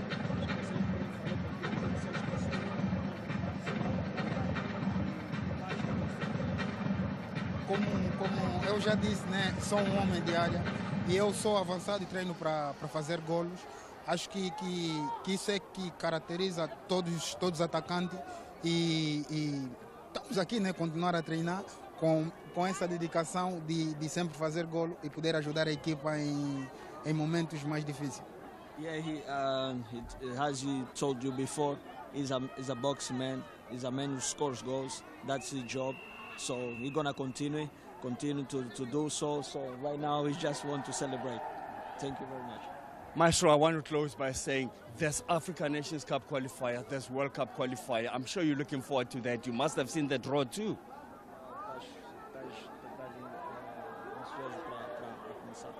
Sim, estou ansioso para começar a jogar. Todo mundo pensa jogar o CAN Mundial, que é muito bom para nós. Estamos aqui a trabalhar. Já está a ver o CAN, estou aqui para dar resposta, para sempre ajudar a minha seleção. Yeah, we look forward because, as you know, everyone wants to play. So he's here, he's ready. When the coach is gonna call, he's gonna be ready because everyone wants to play those kind of games. So yeah. Gentlemen, good luck and congratulations today. Muito obrigado. Thank you. Yes, that's the moment where we were sharing with players that were outstanding in this tournament. That's it from me. Sizwe, I'm sure you know that this is what we're here for, and we saw it all the way. Seen it all the way here, and take our hats off to the champions in your picture. We would like to thank the community out here in Kabeja, not forgetting those out at the Wolfson Stadium as well, and from myself, Cesar Mapena, and the rest of the team that is behind the scenes here. We say goodbye until next COSAFA Cup.